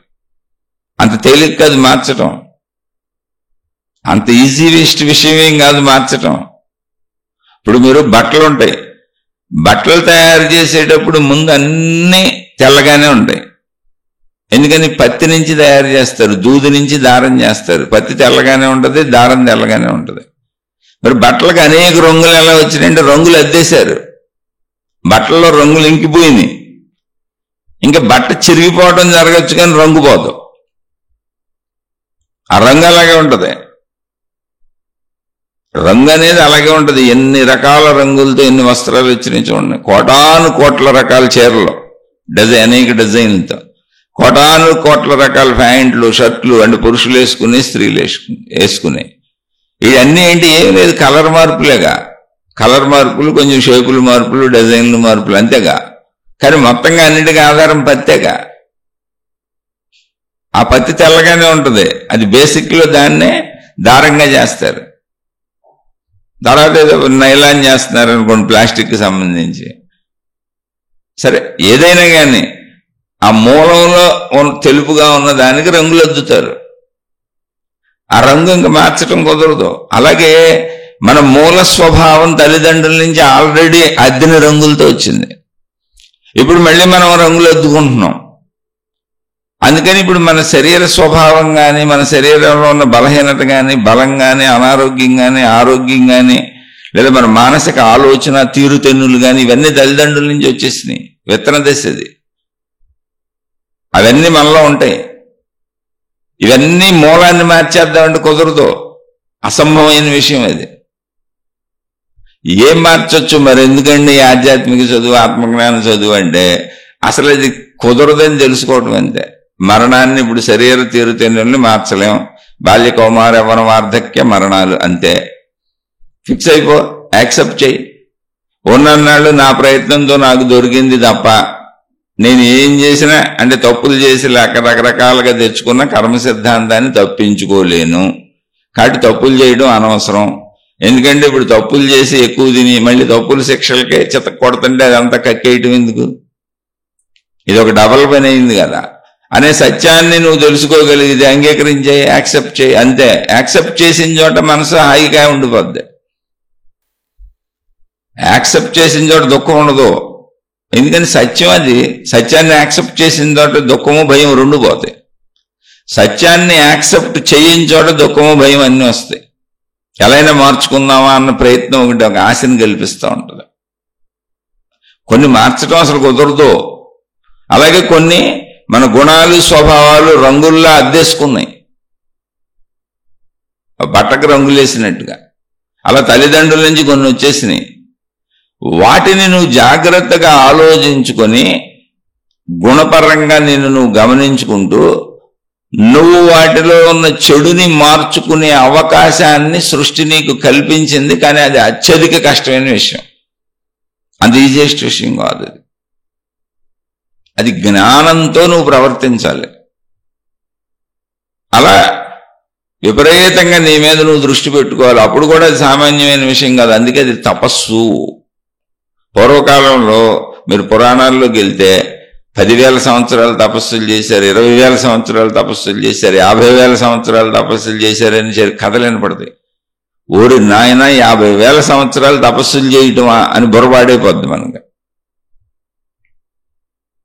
అంటే తపస్సు యొక్క స్థితిని తెలియజేయడానికంటే ఎంత తపస్సు చేస్తే గుణమార్పు మూలం నుంచి కుదిరింది అనే దాని యొక్క బలీయతను తెలియజేయడానికి చెప్పారు. నువ్వు 1 గంట అనుకుంటే, 10 నిమిషాలు అనుకుంటే, 10 శీర్షికలు వింటే, 10 ఉపన్యాసాలు వింటే, 10 సార్లు గురువు చుట్టూ తిరిగితే, 10 సార్లు గుడి చుట్టూ ప్రదక్షిణ చేస్తే, 10 సార్లు దేవుడి చుట్టూ తిరిగితే, 10 గ్రంథాలు తల కింద పెట్టి పడుకుంటే మార్పులేం రావు.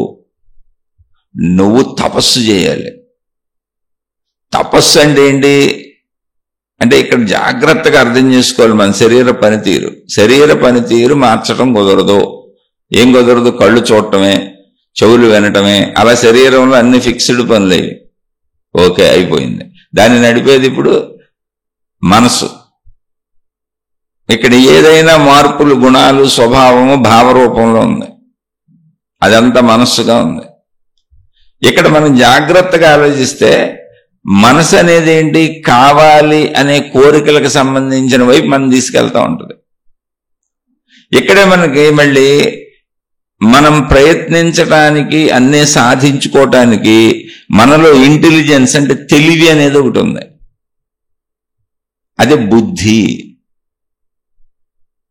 తెలివికి మనసుకి సంబంధం లేదు అసలు. కానీ మనసు కోరుకునే వాటిని శరీరంతో సాధించుకోవాలంటే తెలివి పనిచేయాలి. అదే జ్ఞానం, అదే బుద్ధి. అంటే మనలో జ్ఞానం అనే బుద్ధి ఉంది, తెలివి అనే బుద్ధి ఉంది. ఆ తెలివే జ్ఞానము, ఇంటెలిజెన్స్, బుద్ధి అన్నీ ఒకటే. కానీ అది మనసు కాదు, అది శరీరం కాదు. అది విడివిడిగా గుర్తించాలి మనం. కానీ మనం మొత్తం కలిపేసుకున్నాం. శరీరం ఒకటే, మనసు ఒకటే, బుద్ధి ఒకటే, అన్ని కలిపి నేను విడివిడిగా చూడం. ఇక్కడ మీరు మారాలి అనుకున్నప్పుడు ఏం చేయాలి అంటే మనసుతో శరీరంతో ఎక్కువ సంయోగం చెంది ఉంటాం మనం.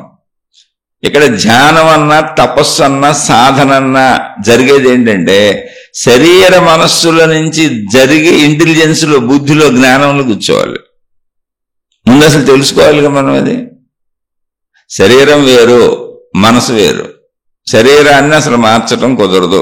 దానికి ఇవ్వాల్సిందే, దాని పనితీరు అంతే, దాని తీరు తెన్నులు అంతే, దానికి ఆహారం ఇవ్వాల్సిందే, మలమూత్ర విసర్జన అలా జరుగుతూనే ఉంటాయి. ఆ అవయవాలు ఎలా పనిచేయాలో అలాగే పనిచేస్తాయి. దాన్ని మార్చడం అసలు కుదరదు. దాన్ని నియంత్రించడం కూడా కుదరదు. ఎందుకంటే దానిలో జరిగే మార్పులు జరిగిపోతానే ఉంటాయి, ఆయువు పెరిగిపోతానే ఉంటుంది. అది అసలు శరీరాన్ని నువ్వేం చేయలేవు. అది సృష్టి నియంత్రణలో సాగుతూ ఉంటుంది. కొన్ని నేను అనుకుంటావు.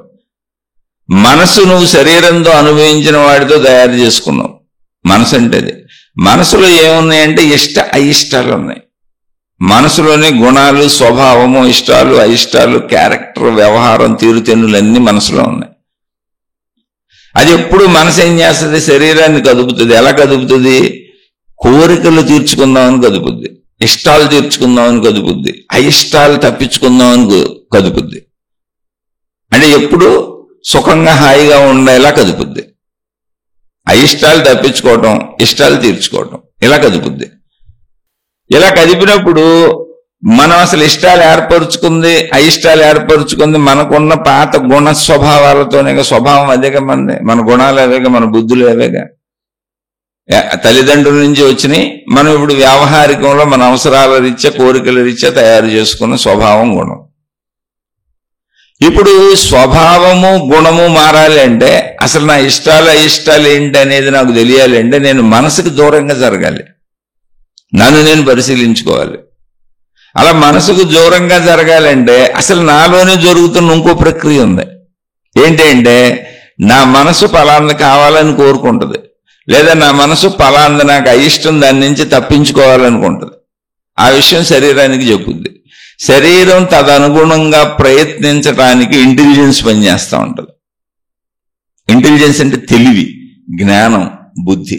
ఇంటెలిజెన్స్ పని చేయకుండా అసలు శరీరము, మనసు ఏమీ చేయలేవు. ఆ ఇంటెలిజెన్సే పని చేయాలి, వెళ్ళి పని చేయించాలి శరీరంతో తెలివిగా.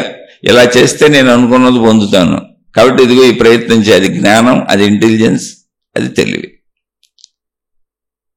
అలా కదుపుద్ది శరీరాన్ని. అది అలా కదిపినప్పుడు మనసు కోరుకుని జరుగుతూ ఉంటాయి. అంటే ఏది జరగాలన్నా, ఏది తీర్చుకోవాలన్నా బుద్ధి పని చేయాలి, ఇంటెలిజెన్స్ పని చేయాలి. ఇప్పుడు ఏం చేయాలి మనం? ఓహో, నాలో తెలివితో కదా నేను పని చేస్తున్నాను, మనసు ఊరుకుని కోరుకుంటుంది అంతే. కానీ ఆ కోరుకున్న దాన్ని పొందాలి అంటే ఎలా పొందాలి, ఏ విధంగా ప్రయత్నించాలి, ఏ విధంగా ప్రయత్నిస్తే దాన్ని పొందుతాను అనేటువంటి జ్ఞానంతో ఆ ప్రయత్నం చేసి దాన్ని పొందుతున్నా. అలాగే మనసు తప్పించుకోవాలి, ఇది అయిష్టం అని చెప్పింది. తప్పించుకోవాలంటే ఏ విధంగా చేయాలి, ఏ విధంగా ప్రయత్నించాలి, ఆ విధంగా ప్రయత్నించి దాని నుంచి తప్పించుకోవాలి అనేది ఇంటెలిజెన్స్ చెబుతుంది, ఆలోచించి చెబుతుంది. దాన్ని బట్టి ఇంటెలిజెన్స్ని బట్టి శరీరం కదిలా పనిచేస్తుంది. అంటే మనసు ఊరికిని కోరుకోగలదంతే, చెప్పగలదంతే. తప్పించుకో, అనుభవించు, ఇంతే. అది చెప్పగలదు, ఇష్టమో ఇష్టమో. దానిని శరీరం చేయగలదు అంతే, శరీరం ఓన్లీ చేయగలదు. కానీ ఇది చేయటానికి అవసరమైన తెలివి, ప్రజ్ఞ, జ్ఞానం ఎక్కడ ఉన్నాయి? బుద్ధిలో ఉన్నాయి. అలా మనలో విడిగా బుద్ధి అనేది ఒకటి ఉందని మనకు తెలియాలి. శరీర పనితీరు తెలియాలి. అసలు మనసు అంటే ఏంటో తెలియాలి, శరీరం ఏంటో తెలియాలి. మొత్తం ఇవన్నీ శరీరమే చేసేస్తుందని కలగబలగం చేసుకొని, శరీరమే నేను అనుకొని, మనసే నేను అనుకొని, అన్ని నేనే అనుకొని అదంతా ఒకటే అనుకోకూడదు. శరీరం ఒక గ్రహణ యంత్రము, పనిముట్టు.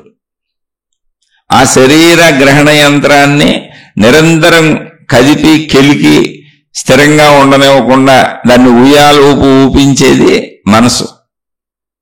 అచ్చే ఇచ్చే, ఇది తిను, అది తాగు అని నిరంతరం కదుపుతూ ఉంటుంది. కానీ అది చెయ్యమని కదుపుద్ది తప్ప కదలటానికి అవసరమైన శక్తి జ్ఞానం. మనసు కదలమని ప్రోద్బలం చేస్తుంది అంతే, కదపలేదు. జాగ్రత్తగానండి. శరీరమేమో స్వయంగా దాని అంతటది కదలలేదు, అది గ్రహణ యంత్రం, పనిముట్టు. మనసు ఒక భావాన్ని పుట్టించి నిరంతరం దాన్ని కదులు కదులు కదులు అని కదిపేస్తూ ఉంటుంది. అనేక వందల వేల భావాలు పుట్టిస్తూ ఉంటుంది. అది భావాలు పుట్టించి కదులని చెప్పగలదు, కదపలేదు. శరీరం కదలలేదు, మనసు కదపలేదు. ఇప్పుడు శరీరం కదలాలన్నా, మనసు కదపాలన్నా జ్ఞానం పనిచేయాలి, ఇంటెలిజెన్స్ పనిచేయాలి, తెలివి పనిచేయాలి. అంటే ఎలా కదలాలో, ఏ విధంగా కదలాలో తెలియాలి. అది ఇంటెలిజెన్స్, అది తెలివి, అది బుద్ధి, అది బుద్ధి. కాబట్టి ఇప్పుడు మనం బుద్ధిలోకి వచ్చి కూర్చోవాలి. తపస్సు అంటే అది. అందుకే ఆ బుద్ధుడు అని పేరు వచ్చింది. బుద్ధుడు అనే పేరు ఎందుకు వచ్చింది మహానుభావుడి కంటే? ఆ బుద్ధి టాప్ మోస్ట్కి వెళ్ళిపోయింది. ఆయన మనసులో లేడు, బుద్ధిలో ఉన్నాడు. బుద్ధి కంట్రోల్లో మనసు, శరీరాలు నడుస్తున్నాయి. అందుకని ఆయన బుద్ధుడు. అదే మోక్షం. సంపూర్ణమైన ఆ బుద్ధత్వమే మోక్షం. ఆ బుద్ధి వేరు, జ్ఞానం వేరు, ఇంటెలిజెన్స్ వేరు, ప్రాణశక్తి వేరు కదా, అదే శక్తి. ఈ శరీరం అనే పనిముట్టుని, ఆ మనసు అనేటువంటి దాన్ని, అంటే ఆ రెండింటికి క్రియాత్మక శక్తినిచ్చే జ్ఞానం బుద్ధి. కాబట్టి మారాలనుకున్న వాళ్ళు మనసులో ఉంటే మారలేదు. నేను ఎందుకు మారలేకపోతున్నాను, నేను ఎందుకు మారలేకపోతున్నాను, నేను ఎందుకు మారలేకపోతున్నానండి. మనసులో ఉన్నంత కాలం అది కదిపేదే ఉంటుంది. అక్కడ కోరికలే ఉంటాయి, ఇష్టాలే ఉంటాయి, భయాలు, దుఃఖాలు, ఆందోళనలు అయ్యే ఉంటాయి. మనసులో శరీరంతో భావించుకున్నంతకాలం ఇదే. అందుకని ఏం చేయాలి? జాగ్రత్తగా ధ్యానం అంటే, తపస్సు అంటే ఏంటి, ఆధ్యాత్మికత అంటే ఏంటి, ఆధ్యాత్మిక చదువు అంటే ఏంటంటే తెలివిగా, జాగ్రత్తగా కాసేపు శరీరాన్ని కూర్చోబెట్టేసి మనసులోకి దూరకుండా బుద్ధిలోకి, ఇంటెలిజెన్స్లోకి వచ్చేయాలి. నా తెలివితో, నా ప్రజ్ఞతో నన్ను నేనే చూసుకోవాలి. అంటే నా మనసు అసలు ఏమేం చెబుతుంది, దానికి స్వభావం ఏంటి, దాని గుణాలు ఏంటి, అంటే నా గుణాలు ఏంటని మొత్తంగా పరిశీలిస్తే నాలో ఉన్న చెడులు, మంచులు, ఆ మనసులో ఉన్న కోరికలు అన్నీ తెలుస్తాయి. దానికి ఉపయోగించేది ఈ బుద్ధిశక్తినే. ఈ జ్ఞానం పని చేయకపోతే నేను అది చేయలేను. అది ఎలా చేయాలో ఇది చెప్పాలి. ఈ బుద్ధిశక్తి చెప్పాలి. నేను కావాలన్న దాన్ని ఎలా పొందాలి, నేను వద్దనుకున్న దాన్ని ఎలా తప్పించుకోవాలి. అదే జ్ఞానం. కాబట్టి జ్ఞానంలోకి వచ్చి కూర్చోవాలి. ఇంత చర్య జరగాలే. ఇప్పుడు శరీరాన్ని, మనసుని, బుద్ధిని విడివిడిగా క్యాచ్ చేయగలగాలి. అసలు ముందు దాన్ని అర్థం చేసుకోవాలి. బుద్ధిలోకి వచ్చి కూర్చోవాలంటే అర్థమైపోద్దు. బుద్ధి గారిని విడిగా 3 కుర్చీలు ఉన్నాయండి అక్కడ. శరీరం అనే కుర్చీ, మనసు అనే కుర్చీ, బుద్ధి అనే కుర్చీ. అది మొత్తం ఒకటి అనుకుంటున్నాం. అందుకని సూక్ష్మంగా ముందు దీన్ని బాగా అర్థం చేసుకోవాలి. అర్థం చేసుకొని శరీరం అంటే ఏంటి, మనసు అంటే ఏంటి, బుద్ధి అంటే ఏంటి, ఆ ఇంటెలిజెన్స్ ఏంటి అర్థం చేసుకోవాలి. అర్థం చేసుకున్నాక ఆ అర్థం చేసుకున్న సూక్ష్మతలో వాటిని విడగొట్టగలిగినటువంటి భావన, అంటే భావనలో విడగొట్టగలగాలి. అదే సాధన. అది బాగా అర్థం చేసుకుంటే తప్ప భావంలో విడగొట్టలేం, లేకపోతే కలిసిపోయి ఉంటాయి. కలిసిపోయి ఉన్నప్పుడు మార్పు రాదు, అందుకే మారలేకపోతుంటాం. ఎందుకని విడగొట్టడం రాలే, మనకి విడగొట్టుకోలేకపోతున్నాం. మనలో మనం మొత్తం శరీరంతో కలిపేసుకున్నాం. శరీరము, మనసు, బుద్ధి మొత్తం అన్నీ కలిపి ఒకటే నేను శరీరం కాదు. శరీరం వేరు, విడగొట్టుదండి. అది గ్రహణ యంత్రము, తెలుసుకో. నువ్వు అనుభవించేది మామూలే, అందులో డౌట్ ఏం లేదు. అందరికీ శరీరం ఒకటే. కానీ శరీరాన్ని విడగొడితేనే కాసేపు నువ్వు కూర్చోగలుగుతావు, ధ్యానంలోను తపస్సులోను. అక్కడి నుంచి మనసులో భావాలు ఎగిరిపడుతూ ఉంటాయి. మనసులో ఎగిరిపడుతున్న భావాలు ఆచరణలోకి రావాలి అంటే జ్ఞానం వాటిని ఎలా సాధించాలో శరీరానికి చెప్పాలి, శరీరంతో నడవాలి, కలిసి నడవాలి. తెలివి శరీరంతో కలిసి ప్రయాణిస్తేనే మనసు కోరుకునేవి జరుగుతాయి. అందుకని మనసుని బుద్ధిని విడగొట్టాలి, అంటే మనసుని జ్ఞానాన్ని విడగొట్టాలి. బుద్ధి జ్ఞానస్వరూపం, ఇంటెలిజెన్స్ జ్ఞానస్వరూపం. ముందు మీరు అసలు ఈ విడగొట్టే ప్రాసెస్ చేసుకోవడానికి మీకు నెలల సంవత్సరాలు పట్టుద్ది. అలా కూర్చొని భావించుకోవటం, విడగొడటం అంటే ఏం 3 వేరు అయిపోవు, ఒకే దాంట్లో కలిసి ఉన్న 3. అంటే ఇది ఎలాగంటే మనకు అర్థం అవ్వాలంటే, ఇప్పుడు పాలు ఉంటాయి, మనకి నెయ్యి ఎక్కడి నుంచి వచ్చింది? పాల నుంచే వచ్చింది. అంటే నెయ్యి పాల నుంచే వచ్చింది కదా అని పాలు తీసుకొచ్చి నెయ్యిని చూపించండి అన్నారు అనుకోండి, నెయ్యిని చూపించగలమా? పాలల్లో నెయ్యిని చూపించగలమా? చూపించలేము. మరి నెయ్యిని చూపించాలంటే ఏం చేయాలి? ఇప్పుడు పాలల్లో నెయ్యిని చూపించలేం కదా, కానీ నెయ్యి పాల నుంచే వచ్చిందనే విషయం అందరికీ తెలుసు కదా. మరి నెయ్యి కావాలి, ఇప్పుడు నెయ్యిని చూపించాలంటే ఏం చేయాలి? అంటే ఇక్కడ ఒకటి ఉంది, పాలల్లో నెయ్యి ఉంది, ఓకే. వెన్న పాలల్లోనే ఉంది, పోనీ వెన్నను చూపించగలరా? లేదు, వెన్నను కూడా చూపించలేం. వెన్న ఎక్కడి నుంచి వస్తుంది? నెయ్యికి ఆధారమైన వెన్న ఏంటి? ఇప్పుడు నెయ్యి నుంచి కొంచెం వెనక్కి వస్తే నెయ్యికి ఆధారం ఏంటి? వెన్న ఎక్కడి నుంచి వచ్చింది? పాలల్లోంచి వచ్చింది. మరి పోనీ నెయ్యిని చూపించలేకపోతే పాలల్లో వెన్నను చూపించలేం. మరి వెన్న లేదా? ఉంది, పాలల్లోనే ఉంది. వెన్నకు ఆధారం ఏంటి?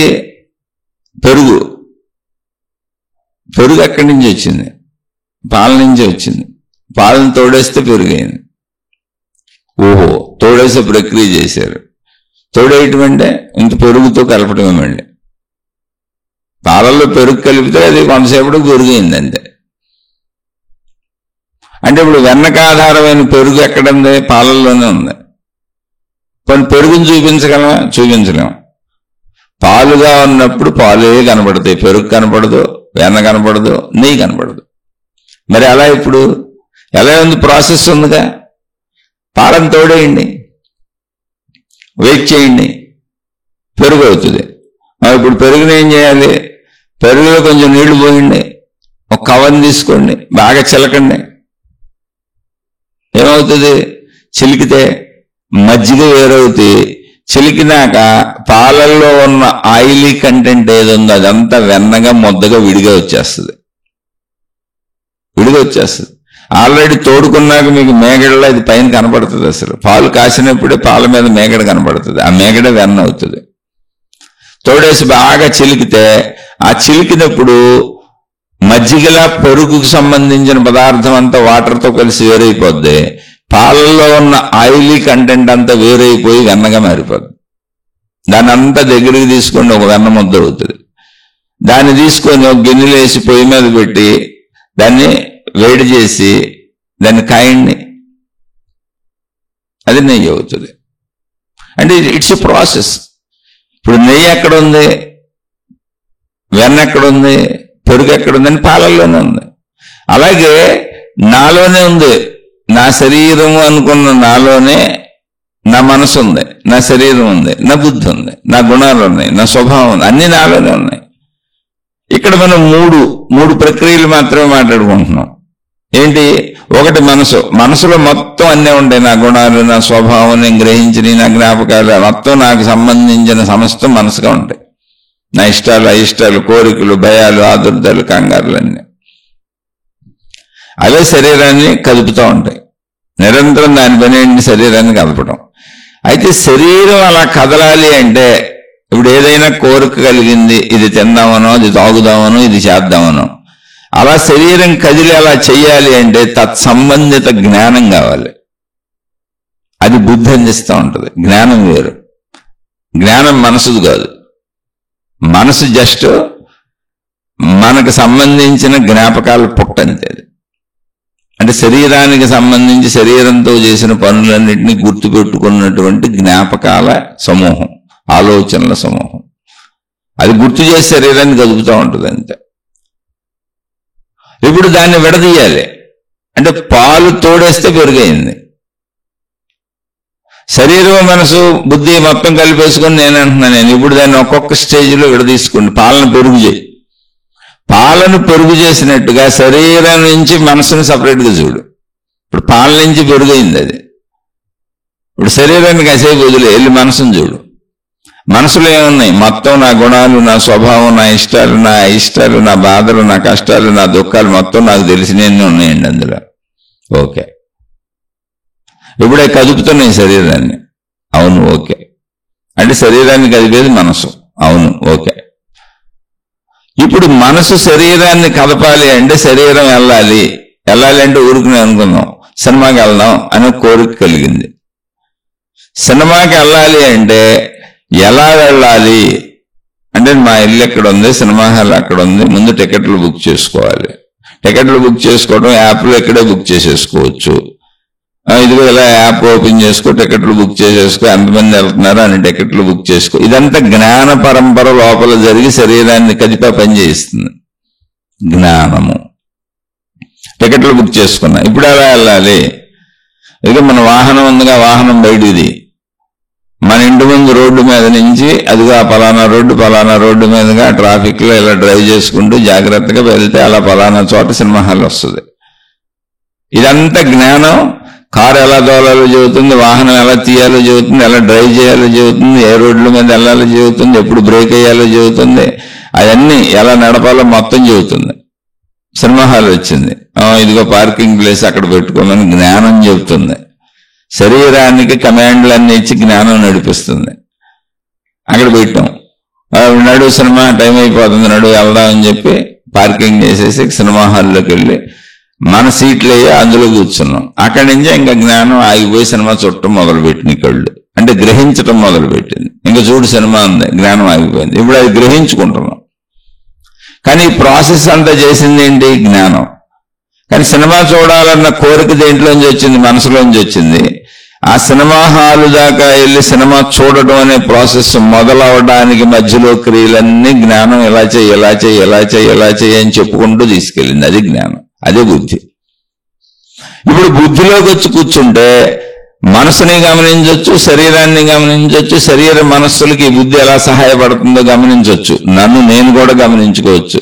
అంటే జ్ఞానానికి ఎంత శక్తి ఉంది, బుద్ధికి ఎంత శక్తి ఉంది, తెలివికి ఎంత శక్తి ఉందంటే అది తనను తానే గమనించుకోగలదు, తనను తానే చూడగలదు. అలా మనసుని చూస్తుంది, శరీరాన్ని చూస్తుంది. ఈ బుద్ధి పనితీరు ఎలా ఉపయోగించుకుంటున్నాయి ఆ రెండు చూస్తుంది. బుద్ధి ఎలా పనిచేస్తుంది వాటికి అనుకూలంగా చూస్తుంది. ఇప్పుడు మీలో గుణమార్పు కావాలి అంటే మీరు బుద్ధిలో కూర్చొని అక్కడ మిమ్మల్ని మీరు మార్చుకోవాలి. వద్దు, ఇవి చెయ్యొద్దు, ఇలా ఉండొద్దు, ఈ స్వభావం వద్దు, ఇది మార్చుకుందాం. కానీ బట్టకి అంటుకుపోయిన రంగులాగా, అది ఊరికిన పోలికి చెప్పాను, గుణాలతోనే మన స్వభావం ఉంది. ఆల్రెడీ నేననే ఒక ఎంటిటీ ఎగ్జిస్టెన్స్ జీన్స్ నుంచి వచ్చేసింది. అందులో గుణాలు, స్వభావం అన్నీ ఉన్నాయి తల్లిదండ్రుల నుంచి. చాలా జాగ్రత్తగా ఇప్పుడు జ్ఞానం అనేది ఒక్కటే. ఆ జ్ఞానానికి ఉన్నటువంటి పవర్ అది, జ్ఞానశక్తి అది. అదే యూనివర్సల్ ఫోర్స్, మొత్తం విశ్వశక్తి అదే, కాస్మిక్ ఎనర్జీ అదే. దాన్ని ఆత్మశక్తి అన్నారు. మొత్తంగా సైన్స్ అంటున్న శక్తి అదే. అదే మనలో ఇంటెలిజెన్స్ గా పనిచేస్తుంది, బుద్ధిగా పనిచేస్తుంది. మొత్తం సృష్టి శక్తి అదే, విశ్వశక్తి అదే. అందుకని దానికి అంత పవర్ ఉండటం వలన అది తనను తాను మార్చుకోగలదు. అలా మిమ్మల్ని మీరు బాగా ప్రయత్నించి తపస్సు చేసి ధ్యానం చేసి, ఇలా కాదు నేను ఎలా ఉండాలి, ఇలా కాదు నేను ఎలా ఉండాలి, ఇది చేయకూడదు, ఇలాగే చెయ్యాలని అనేక సార్లు మీకు మీరు చెప్పుకొని మిమ్మల్ని మీరు మార్చుకోగలుగుతారు జ్ఞానశక్తి చేత. అదే యూనివర్సల్ శక్తి, విశ్వశక్తి. ఆ విశ్వశక్తి యొక్క మార్పే పంచభూతాలు, ఆ విశ్వశక్తి యొక్క మార్పే పంచభూతాలు, ఆ పంచభూతాల యొక్క మార్పే సృష్టి. మళ్ళీ ఆ సృష్టి నిరంతరం మారుతూ పంచభూతాలు అయిపోతుంది, పంచభూతాలు శక్తిగా ఉంటున్నాయి. ఎప్పుడు అది తనంతాను అలా మలుచుకుంటూనే ఉంది. అదే సృష్టి. మళ్ళీ సృష్టి శక్తి అవుతుంది, శక్తి సృష్టి అవుతుంది. అలా దానికి ఆ శక్తికి కెపాసిటీ ఉంది. ఆ కెపాసిటీ ఉన్నటువంటి ఆ బుద్ధిశక్తిలోకి వెళ్ళాలి మనం, ఆ జ్ఞానంలోకి వెళ్ళాలి మనం, ఆ జ్ఞానాన్ని ఉపయోగించాలి మనం. అప్పుడు మనం మార్చుకోగలుగుతాం. అది కూడా తగు మాత్రంగానే. సంపూర్ణంగా మార్చుకోగలం అంటే శరీర ఆకృతులు ఏం మార్చేయలేం, శరీర పనితీరులేం మార్చేయలేం. శరీరానికి సంబంధించిందంతా ఫిక్స్డ్ సృష్టిపరంగా. మరి ఏం మార్చగలం? మన భావాలు, మన గుణాలు కొన్ని ఏమైనా మార్చుకోగలం. ఏదైనా ట్రై చేసి చెడు తొలగించుకోగలం. అంతే తప్ప శరీరానికి అవసరమైన ఆహారము, కంటి చూపు, శరీరం చూసే విధానం అవేం మార్చలేం. ఆహారం తినకుండా ఉండటం అవేం మార్చలేం. నువ్వు ఎన్ని తపస్సు చేయి, ఎన్ని ధ్యానాలు చేయి, ఏం చేయి, అవి శరీరపరమైన విషయాలు ఏమీ మార్చలేవు. మనోపరమైన అంటే గుణాలు, స్వభావంలో ఉన్న చెడుని అది కూడా బాగా ప్రయత్నిస్తే మార్చుకునే అవకాశం కొద్దిగా మాత్రమే ఉంది. ఎందుకని? మళ్ళీ శరీర భావాలతోనే బతుకుతాం, శరీరంతోనే బతుకుతాం, మనసుతోనే బతుకుతాం. ఆ రెండు వచ్చి మా బుద్ధిని, ఇంటెలిజెన్స్ ని లాక్కుపోతా ఉంటాయి, డామినేట్ చేసి. ఎందుకని? బతకాలంటే అది కావాలి. శరీరం మార్పు, శరీరం సృష్టిపరంగానే ఉంటుంది. ఆహారం తినకుండా ఎలా బతుకుతావు? పంచేంద్రియ కోరికలు తీర్చుకోకుండా కుదరదుగా. కాబట్టి ఎప్పుడు బుద్ధి శరీర మనస్సులకు అనుకూలంగా వెళ్ళిపోతూ ఉంటుంది. కానీ తీవ్రమైన తపస్సు చేసి బుద్ధిలోని కూర్చొని, ఇంటెలిజెన్స్ లోని కూర్చొని పట్టుబట్టి నీ గుణమార్పు కొద్దిగా చేసుకోగలుగుతావు. అందుకే చెడు పోగొట్టుకోండి అనేది, మిగిలిన ఏం పోగొట్టుకోవడం కుదరదు. మంచిగా అనుభవించండి అన్ని చెప్పే కారణం అది. మంచిగా అన్ని అనుభవించాల్సిందే. ఎందుకంటే శరీర తీరు మారదు కదా. ఆ సత్యాన్ని గుర్తించి మీరు స్లోగా బుద్ధిలోకి రావాలి. అలా రావాలంటే ముందు వీటిని విడదీసుకోవాలి. విడదీసుకోవడానికి ఇవి విడివిడిగా ఉన్నాయంటే ఏమి లేదు, భావరూపంలో విడదీసుకోవాలి అర్థం చేసుకోవటానికి అంతే. అవి విడివిడిగా ఏమి లేవు, అన్ని ఏకంగానే ఉన్నాయి. ఏకంగా ఉన్న దాంట్లోంచి భావరూపంలో విడదీసుకోవాలి ప్రాసెస్.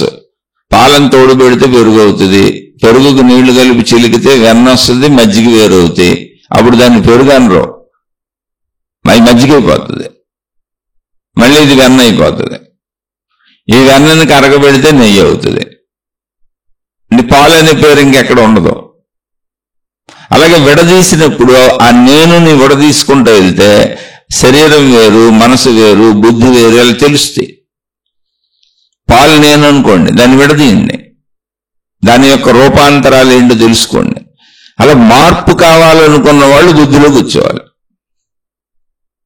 నన్ను నేను మార్చుకోవాలనుకున్న వాళ్ళు. అందుకని మొత్తం అది బుద్ధికి సంబంధించిన ఇష్యూ. ఆధ్యాత్మికత, భక్తి, జ్ఞానం ఇవన్నీ అది జ్ఞానానికి సంబంధించిన ఇష్యూ. బుద్ధి అంటే జ్ఞానమే, ఇంటెలిజెన్స్ అంటే జ్ఞానమే, తెలివి అంటే జ్ఞానమే, ప్రజ్ఞ అంటే జ్ఞానమే. దాన్ని మీరు శరీరపరమైన క్రియలతో, మనోపరమైన క్రియలతో నేను ఏదో చేసేసుకోగలనని మీకు మీరే లోకాలు సృష్టించుకుంటే అది త్రిశంకు స్వర్గం అవుతుంది. అసలు శరీర మనస్సులకు ఆధారమే బుద్ధికి సంబంధించిన జ్ఞానం. మనం ఏం చేస్తున్నామంటే జ్ఞానాన్ని జ్ఞానపరంగా వాడకుండా శరీర మనస్సుల పరంగా తీసుకెళ్లి తక్కువ స్థాయిలో వాడేస్తున్నాం.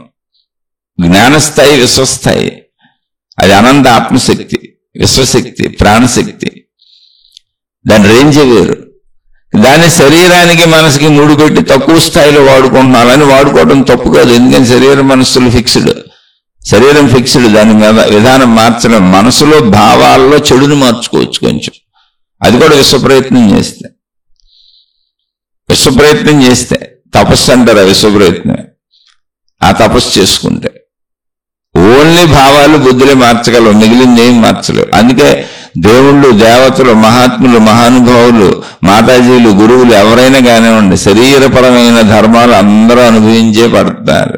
ఆ బాధలు పడాల్సిందే, కష్టాలు పడాల్సిందే, ఆహారం తినాల్సిందే, మలమూత్ర విసర్జన చేయాల్సిందే, శరీర శిథిలత్వాన్ని అందరూ అంగీకరించాల్సిందే, శరీర మరణానికి అందరూ వెళ్ళాల్సిందే. అయినప్పుడు ఇంకా మహిమలు ఎక్కడ చేస్తారు? మీరు చేసే ఉపయోగం ఏంటి?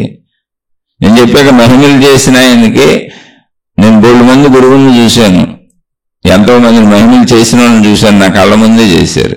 కానీ వాళ్ళ జబ్బులు వాళ్ళకి తగ్గట్లా. ఆఖరికి ఏ స్థితికి వచ్చారంటే ఒక గురువు గారు ఆయన పడిపోతే ఆయన కాలు ఇరిగిపోయింది. పెద్ద కోట్లు పెట్టి ఎన్నో హాస్పిటల్స్ కట్టాడు ఆయన. ఆయన హాస్పిటల్స్ లో ఆయన వైద్యులు ఆయనకు ఆపరేషన్ చేస్తే ఆ కాలు సెట్ అవ్వదా. ఇంకా ఆయన నడిసే స్థితి పోయిందా, అక్కడి నుంచి ఇంకా నడవలే. ఆయన కుర్చీల్లో తోసుకుంటూ తిరిగారు. అక్కడి నుంచి ఆయన కోమాలోకి వెళ్ళిపోయారు.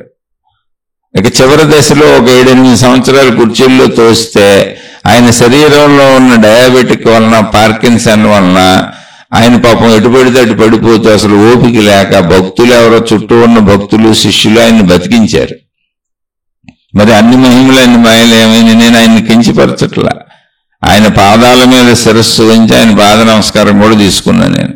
ఆయన దర్శనాలకు కొన్ని 100,000 సార్లు వెళ్ళా. లేకపోతే నాకు ఇవన్నీ ఏం తెలుసు. ఇప్పుడు కూడా వారి పట్ల నాకు అపార గౌరవం ఉంది. కానీ శరీర ధర్మాలు మారవో. అప్పుడు మహిమలు ఏం చేస్తావు, మాయలు ఏం చేస్తావు, ఎక్కడ ఉపయోగపడి? శరీర ధర్మాలు అలాగే ఉన్నాయిగా. ఆ చేసిన ఆయన శరీర ధర్మాలు మనకంటే ఎక్కువ కష్టాలు పడ్డారు ఆయన. ఇంకా చివరి దశలో అసలు ఒక 6-7 సంవత్సరాలు కుర్చీల్లో తోశారు పాపం. ఇక పాపం ఆయన శారీరకంగా ఎంత కష్టపడి ఉంటారో, చుట్టూ ఉన్న భక్తులు ఎన్ని సేవలు చేసి ఉంటారో. చివరి దశలో అసలు కోమాలోకి వెళ్ళి చనిపోయారు ఆయన. కోమాలో ఉన్నారు కొన్ని రోజులు. అలా ఎంతో మంది మహాత్ములు. 107 సంవత్సరాలు ఉన్న మహానుభావుని చూశాను నేను. అవధూత బోధానందేంద్ర సరస్వతి స్వామి అంటారు వారు.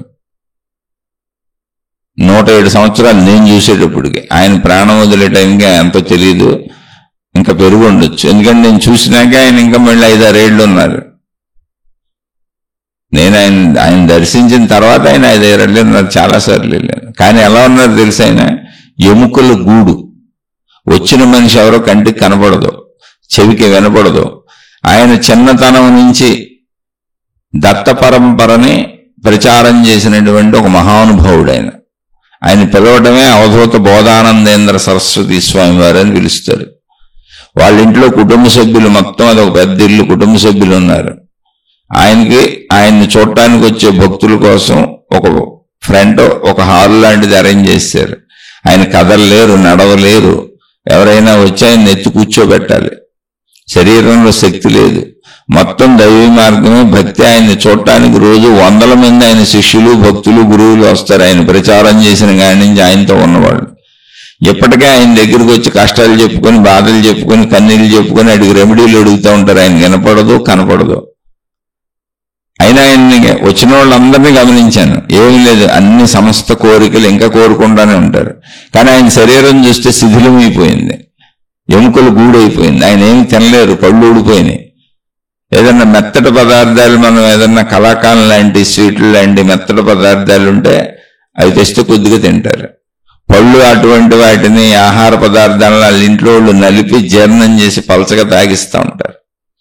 అదే హాల్లో మలమూత్ర విసర్జనలకి ఆ హాల్లోనే ఆయనకు ఒక టాయిలెట్ కట్టారు. అక్కడే నేలకే ఉంటది, తలుపులు ఏమి ఉండవు. పాక్కుంటూ వెళ్ళి కూర్చుంటారు అక్కడ ఆయన. అసలు ఆయన పరిస్థితి అది, నడిచే పరిస్థితి లేదు. లేదా ఎవరైనా ఎత్తుకెళ్తారు ఆయన్ని.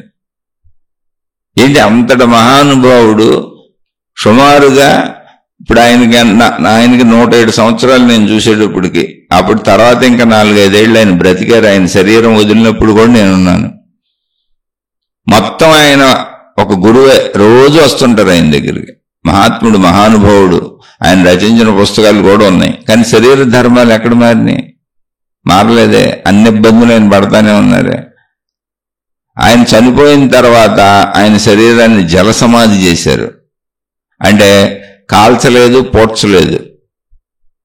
ఒక నదిలో ఓ రాయి కట్టి కిందకు వదిలేశారు అంతే. బహుశా ఆయన అలా చెప్పారో మరి వాళ్ళ ఆచారం నాకు తెలియదు అనుకోండి, విషయం చెబుతుంది. అలా ఎంతో మంది మహాత్ములు చూశాను. నిజంగా మహాత్ములే, మంచోళ్లే. దైవ ప్రచారాలు చేశారు. ఆయన దత్త పరంపరలో దత్త విధానాన్ని ప్రచారం చేసినటువంటి మహానుభావుడు ఆయన అవధూత బోధానందేంద్ర సరస్వతి స్వామి వారు అంటారు. అలాంటి మహానుభావులు 2 మందిని చూశాను. అందరినీ చూసినా నాకు అర్థమైంది ఏంటంటే వాళ్ళ శరీర పద్ధతుల విధానాలు మారలా, అవి అనుభవిస్తూనే ఉన్నారు. కానీ వాళ్ళు వెళ్తున్న విధానంలో ఆ దైవాన్ని, ఆ విధానాన్ని, ఆ పద్ధతిని, ఆ మతాన్ని, ఆ మార్గాన్ని గాఢంగా నమ్మారు. శరీర విధానం మారట్లేదు అక్కడ. శరీర విధానం ఒకటి. అదే నేను చెప్పేది, మాయలు మహిమలు లేవు అన్నప్పుడు ఏంటంటే శరీరపరమైన విధాన బాధలు, కష్టాలు, సృష్టి పద్ధతి నియమాలు అందరూ పడుతున్నారు. భావరూపంలో వాళ్ళు భక్తిని పెంచుకున్నారు, ఆధ్యాత్మికతలోకి వచ్చారు. ఇంకోళ్ళు భావరూపంలో సంసార జీవితాన్ని పెంచుకున్నారు, ధనం మీద ఇష్టాలు పెంచుకున్నారు, కోరికల మీద ఇష్టాలు పెంచుకున్నారు, అంతే తేడా. అలానే భక్తిని పెంచుకున్న వాళ్ళు సద్బుద్ధితో బతికారు, సద్బుద్ధితో బతకమని చెప్పారు. కానీ శరీరపరంగా మార్పులు ఏమి లేవు. శరీరం మరణమే. జీవించున్నంతకాలం అది అనారోగ్యాలు, బాధలు, కష్టాలు మనలాగానే. ఎంతో మంది మహాత్ముల్ని అలా దర్శించి చూసి వచ్చాను. అందుకని వాళ్ళ మీద వ్యతిరేకతతో చెప్పను. మహిమలు చేసేవాళ్ళు, మాయలు చేసేవాళ్ళు నా మీద నాకేం వ్యతిరేకత లేదు. అద్భుతాలు చేసేవాళ్ళ మీద వాటి వల్ల ఉపయోగం లేదు. ఉపయోగం లేనాటి గురించి పుస్తకాలు రాసుకొని, ఉపయోగం లేనాటిని సభల మీద చెప్పి, ఉపయోగం లేనాటిని ప్రజల్లోకి చొప్పించి, ఉపయోగం లేనాటిని ప్రజల మనసుల్లోకి ఎక్కించేసి వాళ్ళని పిచ్చోళ్ళని చేసి మనం పిచ్చోళ్ళం అయిపోవడం త్రిశంకు స్వర్గాలు కదా. ఉపయోగమే లేదు. అవి చేసిన వాళ్ళే నానా బాధలు పడ్డారు, వాళ్ళ శరీరాలన్నీ అనుభవించారు. ఆ సత్యాన్ని అంగీకరించండి. ఎక్కడిప్పుడు మార్పు కావాలనుకునేవాళ్ళు, ఇప్పుడు నేను మీకు ఇన్ని చెబుతున్నా, నా మాట తీరు అసలు మారలేదు. ఇప్పుడు మా ఇంట్లో వాళ్ళు అన్ని ఉపన్యాసాలు చెబుతావు కానీ నీ మాట తీరే మారలేదు, నువ్వు అలాగే మాట్లాడుతావు, మమ్మల్ని బాధ పెడతానే ఉంటావు అంటారు. అంటే ఏంటి, నా మాట తీరు అనేది నా స్వభావంలో నాకు అలవాటు అయిపోయింది. నేను బాగానే మాట్లాడాను అనుకుంటున్నా, వాళ్ళు బాధపడుతున్నారు. నేను ఎందుకు బాగానే మాట్లాడాను అనుకోండి నేను అనుకుంటున్నా, కానీ వాళ్ళు బాధపడుతున్నారు. నువ్వు బాగా మాట్లాడతలేదు, నీ మాట తీరు సరిగ్గా లేదు, మన గాయపరుస్తుంది, కొన్నిసార్లు నీ ప్రవర్తన కరెక్ట్గా లేదంటారు. అది నాకు అలవాటు అయిపోయిన స్వభావం, నా గుణం, నా మాట తీరు, నా పద్ధతి. అది అన్ని బట్టకు రంగు అతుక్కుపోయినట్టు నా శరీరానికి అతుక్కుపోయింది నా మాట తీరు. నా శరీరానికి అతుక్కుపోయింది నా గుణాలు, నా స్వభావాలు, నా నడక, నా నడత. చాలా మందిగా నచ్చట్లా. ఇంకా ఎలా మార్చాలో నాకు తెలియట్లే. వీలున్నంత అసలు ఎవరి జోలికి వెళ్ళాలి, ఎవరిని మోసం చేయను, ఎవరిని ఇబ్బంది పెట్టను, ఎవరిని అడగను, పొరపాటును కూడా తప్పులు చేయను. అవి గతంలో ఏమన్నా ఇప్పుడైనా ప్రయాణంలో, అంటే జీవన ప్రయాణంలో ఈ వయసు వచ్చే లోపల జరిగితే జరుగుండదు తప్ప ఇప్పుడు అసలు ఏమీ చేయను, నేను ఎప్పటి నుంచో చేయను. అయినా నా వల్ల బాధపడే వాళ్ళు ఉన్నారు, నా కుటుంబ సభ్యులు బాధపడుతూనే ఉన్నారు. ఏంటి అలా మాట్లాడేవేంటి, దీనికి ఆ మాట అంటావేంటి, దానికి ఆ మాట అంటావేంటి, దీనికి ఇది చెబుతావేంటి, దానికి అది చెబుతావేంటి అని. అంటే అది నా గుణం, అది నా స్వభావం. ఇప్పుడు పచ్చిమిరపకాయ ఉంది, అది దాని లక్షణం. అల్లం ఉంది, అది దాని లక్షణం. వెల్లుల్లి ఉంది, అది దాని లక్షణం. పదార్థాలకు లక్షణాలు, గుణాలు ఉంటాయి. అలాగే మనిషి ఏదో ఒక దాంతో వ్యక్తీకరణ చేయకుండా ఉండడం కుదరదు. ఏదో ఒక రూపంలో వ్యక్తీకరణ చేయాలి. అది ఎదుటోళ్ళకి నచ్చొచ్చు, నచ్చకపోవచ్చు. ఇప్పుడు సౌమ్యంగా బాగా నిదానంగా మాట్లాడాను అనుకో, ఏంటి అసలు వినపడతలేదు, వినపడకుండా చెబుతున్నావు ఏంటి అంటున్నారు.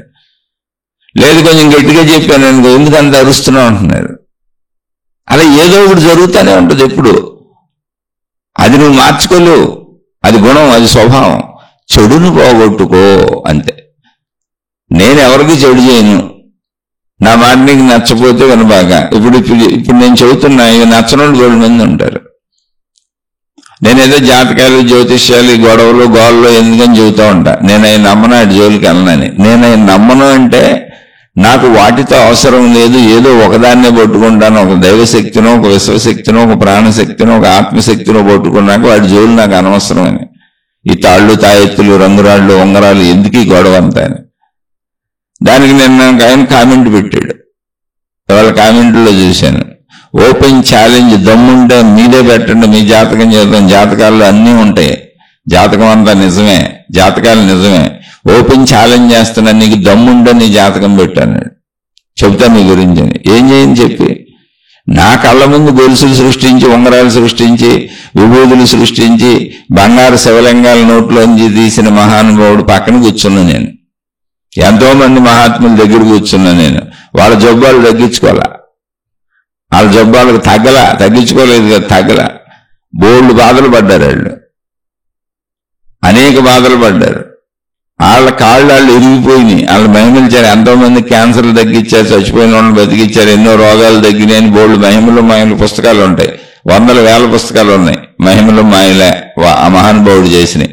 కానీ ఆయన మహిమ ఆయనకి పనిచేయట్లే, ఆయన మహిమ ఆయనకే పనిచేయట్లా, ఆయన జబ్బులే తగ్గల. ఏం చేయాలి? ఇటువంటి చూసి వచ్చినప్పుడు వాస్తవికతలో ఒక సత్యం ఉంది అన్నది అర్థమైంది అంతే. అంతే తప్ప వాళ్ళందరినీ కించపరచడం, వాళ్ళని ఎవరిని ఇబ్బంది పెట్టడం, వాళ్ళని ఎవరిని బాధ పెట్టడం అసలు కాదు. వాస్తవికత అంతే. శరీరపరంగా సృష్టి నియమాలే నడుస్తున్నాయి. మహిమలు మాయాలని ఊరికనే మనం అనుకుంటామే తప్ప వాటి వల్ల ఎటువంటి ఉపయోగం లేదు. లేనప్పుడు జాతకాలు, జ్యోతిష్యాలు, తాళ్ళు, తాయెత్తులు నీ విధానాన్ని, శరీరపరమైన విధానాన్ని ఏది మార్చలేదు. మహనీయులు, మహాత్ములు ఆళ్ళకాళ్ళు మార్చుకోలేకపోయారుగా. ఇప్పుడు దైవావతారాలుగా కీర్తించబడినటువంటి శ్రీరామచంద్రుడు తన జీవితంలో అన్ని కష్టాలు పడుతూ ఎదుర్కొంటూ వెళ్ళారు. నేను దేవుణ్ణి, నేను విష్ణుమూర్తిని, విష్ణు అవతారాన్ని మహిమలు చేసి మాయలు చేసి కష్టాలన్నీ తొలగించుకుంటానని తొలగించుకోలేదే. ఆయన చుట్టూ ఉన్నటువంటి ఋషులు, మునులు, యోగులు, మహాత్ములు చెప్పారు ఆయనకి, నాయన నువ్వు విష్ణు అవతారం, శ్రీరామచంద్రుడు కాదు, నువ్వు విష్ణుమూర్తివి, నువ్వు ఇన్ని బాధలు పడక్కర్లేదు, ఇన్ని కష్టాలు పడక్కర్లేదు, నువ్వు దుఃఖానికి లోన్ అవ్వక్కర్లేదు, నువ్వు స్వయాన విష్ణు స్వరూపుడు, విష్ణుమూర్తివే నువ్వని చెబితే, కాదు నేను దశరథ కుమారుణ్ణి, శ్రీరాముణ్ణి, నా పేరు రామచంద్రుడు అని చెప్పాడు. అవును కదా, అవతారం అదే నిజం కదా. కాబట్టి నేను రాముడిలాగా మానవుడిలాగానే ఉంటానని చెప్పారు. అవును నిజమే, ఉంటానని చెప్పడం కాదు, ఉన్నారుగా, ఉండాలిగా, అదేగా రూపం. ఇప్పుడు మందే అంతే, శరీర ధర్మాలు అంతే. కానీ అనంత ఆత్మశక్తికి మనం కూడా ఆత్మశక్తి స్వరూపులమే, కానీ శరీర ధర్మాలు మారవు. నువ్వేదో ఆత్మశక్తి స్వరూపుని ఊహించుకుంటే ఏ అద్భుతాలు జరిగిపోవు ఇక్కడ. అదొక భావన. అందుకని గుణమార్పు రావాలనుకుంటే పాలు పెరుగైనట్టుగా, పెరుగు మజ్జిగయ్యి అందులో వెన్న వచ్చినట్టుగా, మళ్ళీ ఆ వెన్న అగ్నికి గురి చేసి దాన్ని కాగబెడితే, వేడి చేస్తే నెయ్యి అయినట్టుగా నీలో నువ్వు వెళ్ళి సాధనలు చేసుకొని నీ బుద్ధిలో కూర్చుంటే నువ్వు గుణమార్పు మాత్రం చేసుకోగలవు. శరీర ధర్మాలు మారవు. శరీర ధర్మాలు సృష్టి ఫిక్స్ చేసి పెట్టేసింది, అవి ఏం మారవు. కాబట్టి నీ గుణమార్పు కావాలి అంటే బుద్ధిలోకి, ఇంటెలిజెన్స్లోకి వెళ్ళి కూర్చో. ఇంటెలిజెన్స్ ఎలా మనసుని శరీరాన్ని నడిపిస్తుందో ముందు గమనించుకో, వేరు చేసుకో. పాలల్లోనే పెరుగుందని, వెన్నుందని, మజ్జిగ ఉన్నాయని, నెయ్యి ఉందని, ఏకంగా కనపడుతున్న పాలల్లో ఎన్ని రకాలు ఉన్నాయని, పాలు ఎన్ని లక్షణాలుగా విడిపోగలదని తెలుసుకొని ఆ నేనుని విడగొట్టుకుంటూ వెళ్ళి శరీరాన్ని, మనసుని పక్కన పెట్టి బుద్ధిలో కూర్చో. ఆ బుద్ధిలో కూర్చుంటే భావరూపలో ఉన్నటువంటి చెడుని తొలగించుకోగలవు. శరీరపరమైన విషయాలు ఏం మార్చుకోలేవు. భావరూప చెడుని పోగొట్టుకోగలవు. అది కూడా తీవ్ర తపస్సు చేస్తే. తపస్సు అంటే ప్రయత్నం, దానికోసమే ధ్యానం ఇవన్నీ. అలా తపస్సు చేసినాక అసలు ఈ బుద్ధిశక్తి ఏంటి అని ఆ బుద్ధిశక్తిని శరీరానికి, మనసుకి వాడకుండా ఈ శక్తి ఏంటో తెలుసుకున్నామని శక్తిని తెలుసుకోవడానికి శక్తిని వాడితే అది ప్రాణశక్తి అని తెలుస్తుంది. అలా నిన్ను నువ్వు మార్చుకోవచ్చు, నిన్ను నువ్వు తెలుసుకోవచ్చు. కానీ దానికోసం తపస్సులు చేయాలి. ఊరికి నువ్వు వింటే జరిగిపోయేది కాదు. అనేక సార్లు వింటే, అనేక సార్లు చదివితే, అనేక సార్లు దాన్ని తెలుసుకుంటే మార్పు రాదు. మార్పు రావాలి అంటే బుద్ధిలోకి వెళ్ళి కూర్చోవాలి. ఇలా పాలు, పెరుగు, మజ్జిగ, వెన్న, నెయ్యి ప్రాసెస్ లాగా నీలో నిన్ను నువ్వు, నీ అంతర్భాగాలన్నింటినీ గమనించి బుద్ధిలో కూర్చొని నీ బుద్ధితో నిన్ను నువ్వు మార్చుకొని తర్వాత ఆ బుద్ధిశక్తి నేనే అని మళ్ళీ శక్తిని శక్తితో తెలుసుకుంటే ఆ ప్రాణశక్తి, అనంత ఆత్మశక్తి అని, నేను శక్తిని అని ఎరుకొస్తుంది. ఆ ఎరుకొచ్చే వరకు ఈ ప్రయత్నాలు ఇలా సాగుతూనే ఉంటాయి. మారటం అంత తేలిక కాదు, కానీ అసాధ్యం మాత్రం కాదు. మార్పు కోసమే ఆధ్యాత్మికత పుట్టుకొచ్చింది. మార్పు కోసమే మతాలు, మార్పు కోసమే దేవుళ్ళు, మార్పు కోసమే దేవతలు, మార్పు కోసమే గురువులు, మార్పు కోసమే మాతాజీలు, మార్పు కోసమే మొత్తం జ్ఞాన గ్రంథాలు, మార్పు కోసమే జ్ఞానం. కానీ ఇది జ్ఞాన తపస్సు చేయకుండా మార్పు రాదు. మొత్తం ఆధ్యాత్మిక వ్యవస్థ, భక్తి వ్యవస్థ, దైవీ వ్యవస్థ అంతా మనిషిలో గుణమార్పు కోసమే. ఆ గుణమార్పు రావాలంటే నీలో నువ్వు తపస్సు చేయాలి, సాధన చేయాలి, బుద్ధితో సాధన చేయాలి, ఇంటెలిజెన్స్తో సాధన చేయాలి, నీ బుద్ధితో నిన్ను మార్చుకోవాలి. అది ఊరికనే వింటే జరిగిపోదు. అందుకని కష్టంగా అనిపిస్తూ ఉంటుంది. ఎందుకని ఈ సాధన చేయంగా, ఈ తపస్సు చేయడానికి, ధ్యానం చేయడానికి, కాసేపు వెళ్ళి మూల కూర్చోవడానికి, దానికి సమయం కేటాయించంగా మనం వినటమే తెలిసిపోవటం అనుకుంటున్నాం. మనం ప్రాబ్లం అక్కడ వచ్చింది. లేదా చదవటమే తెలిసిపోవటం అనుకుంటున్నాం మనం. అసలు చదవటం, వినటం, తెలిసిపోవటం కానే కాదు. ఊరికనే అది బాహ్యతంతు అంతే. ఆలోచించి చూడండి. అర్థమైతే ప్రయత్నించుకోండి, అర్థం కాదు మళ్ళీ ప్రశ్నించండి, చెప్పుకునే ప్రయత్నం చేద్దాం. ఒకవేళ అసలు ఇది అర్థమే కాదు, ఇతను సరిగ్గా చెప్పలేదు అనుకుంటే మీ మార్గాల్లో మీరు సాగిపోండి. నేను సామాన్యుడిని, నన్ను క్షమించి వదిలివేయండి. ఎవరికి నచ్చిన మార్గాల్లో వాళ్ళు హాయిగా వెళ్ళిపోండి. శుభమస్తు. మీకు, మీ కుటుంబ సభ్యులకు మేలు చేకూరుగాక. మరొక కొత్త శీర్షికతో కలుసుకుందాం.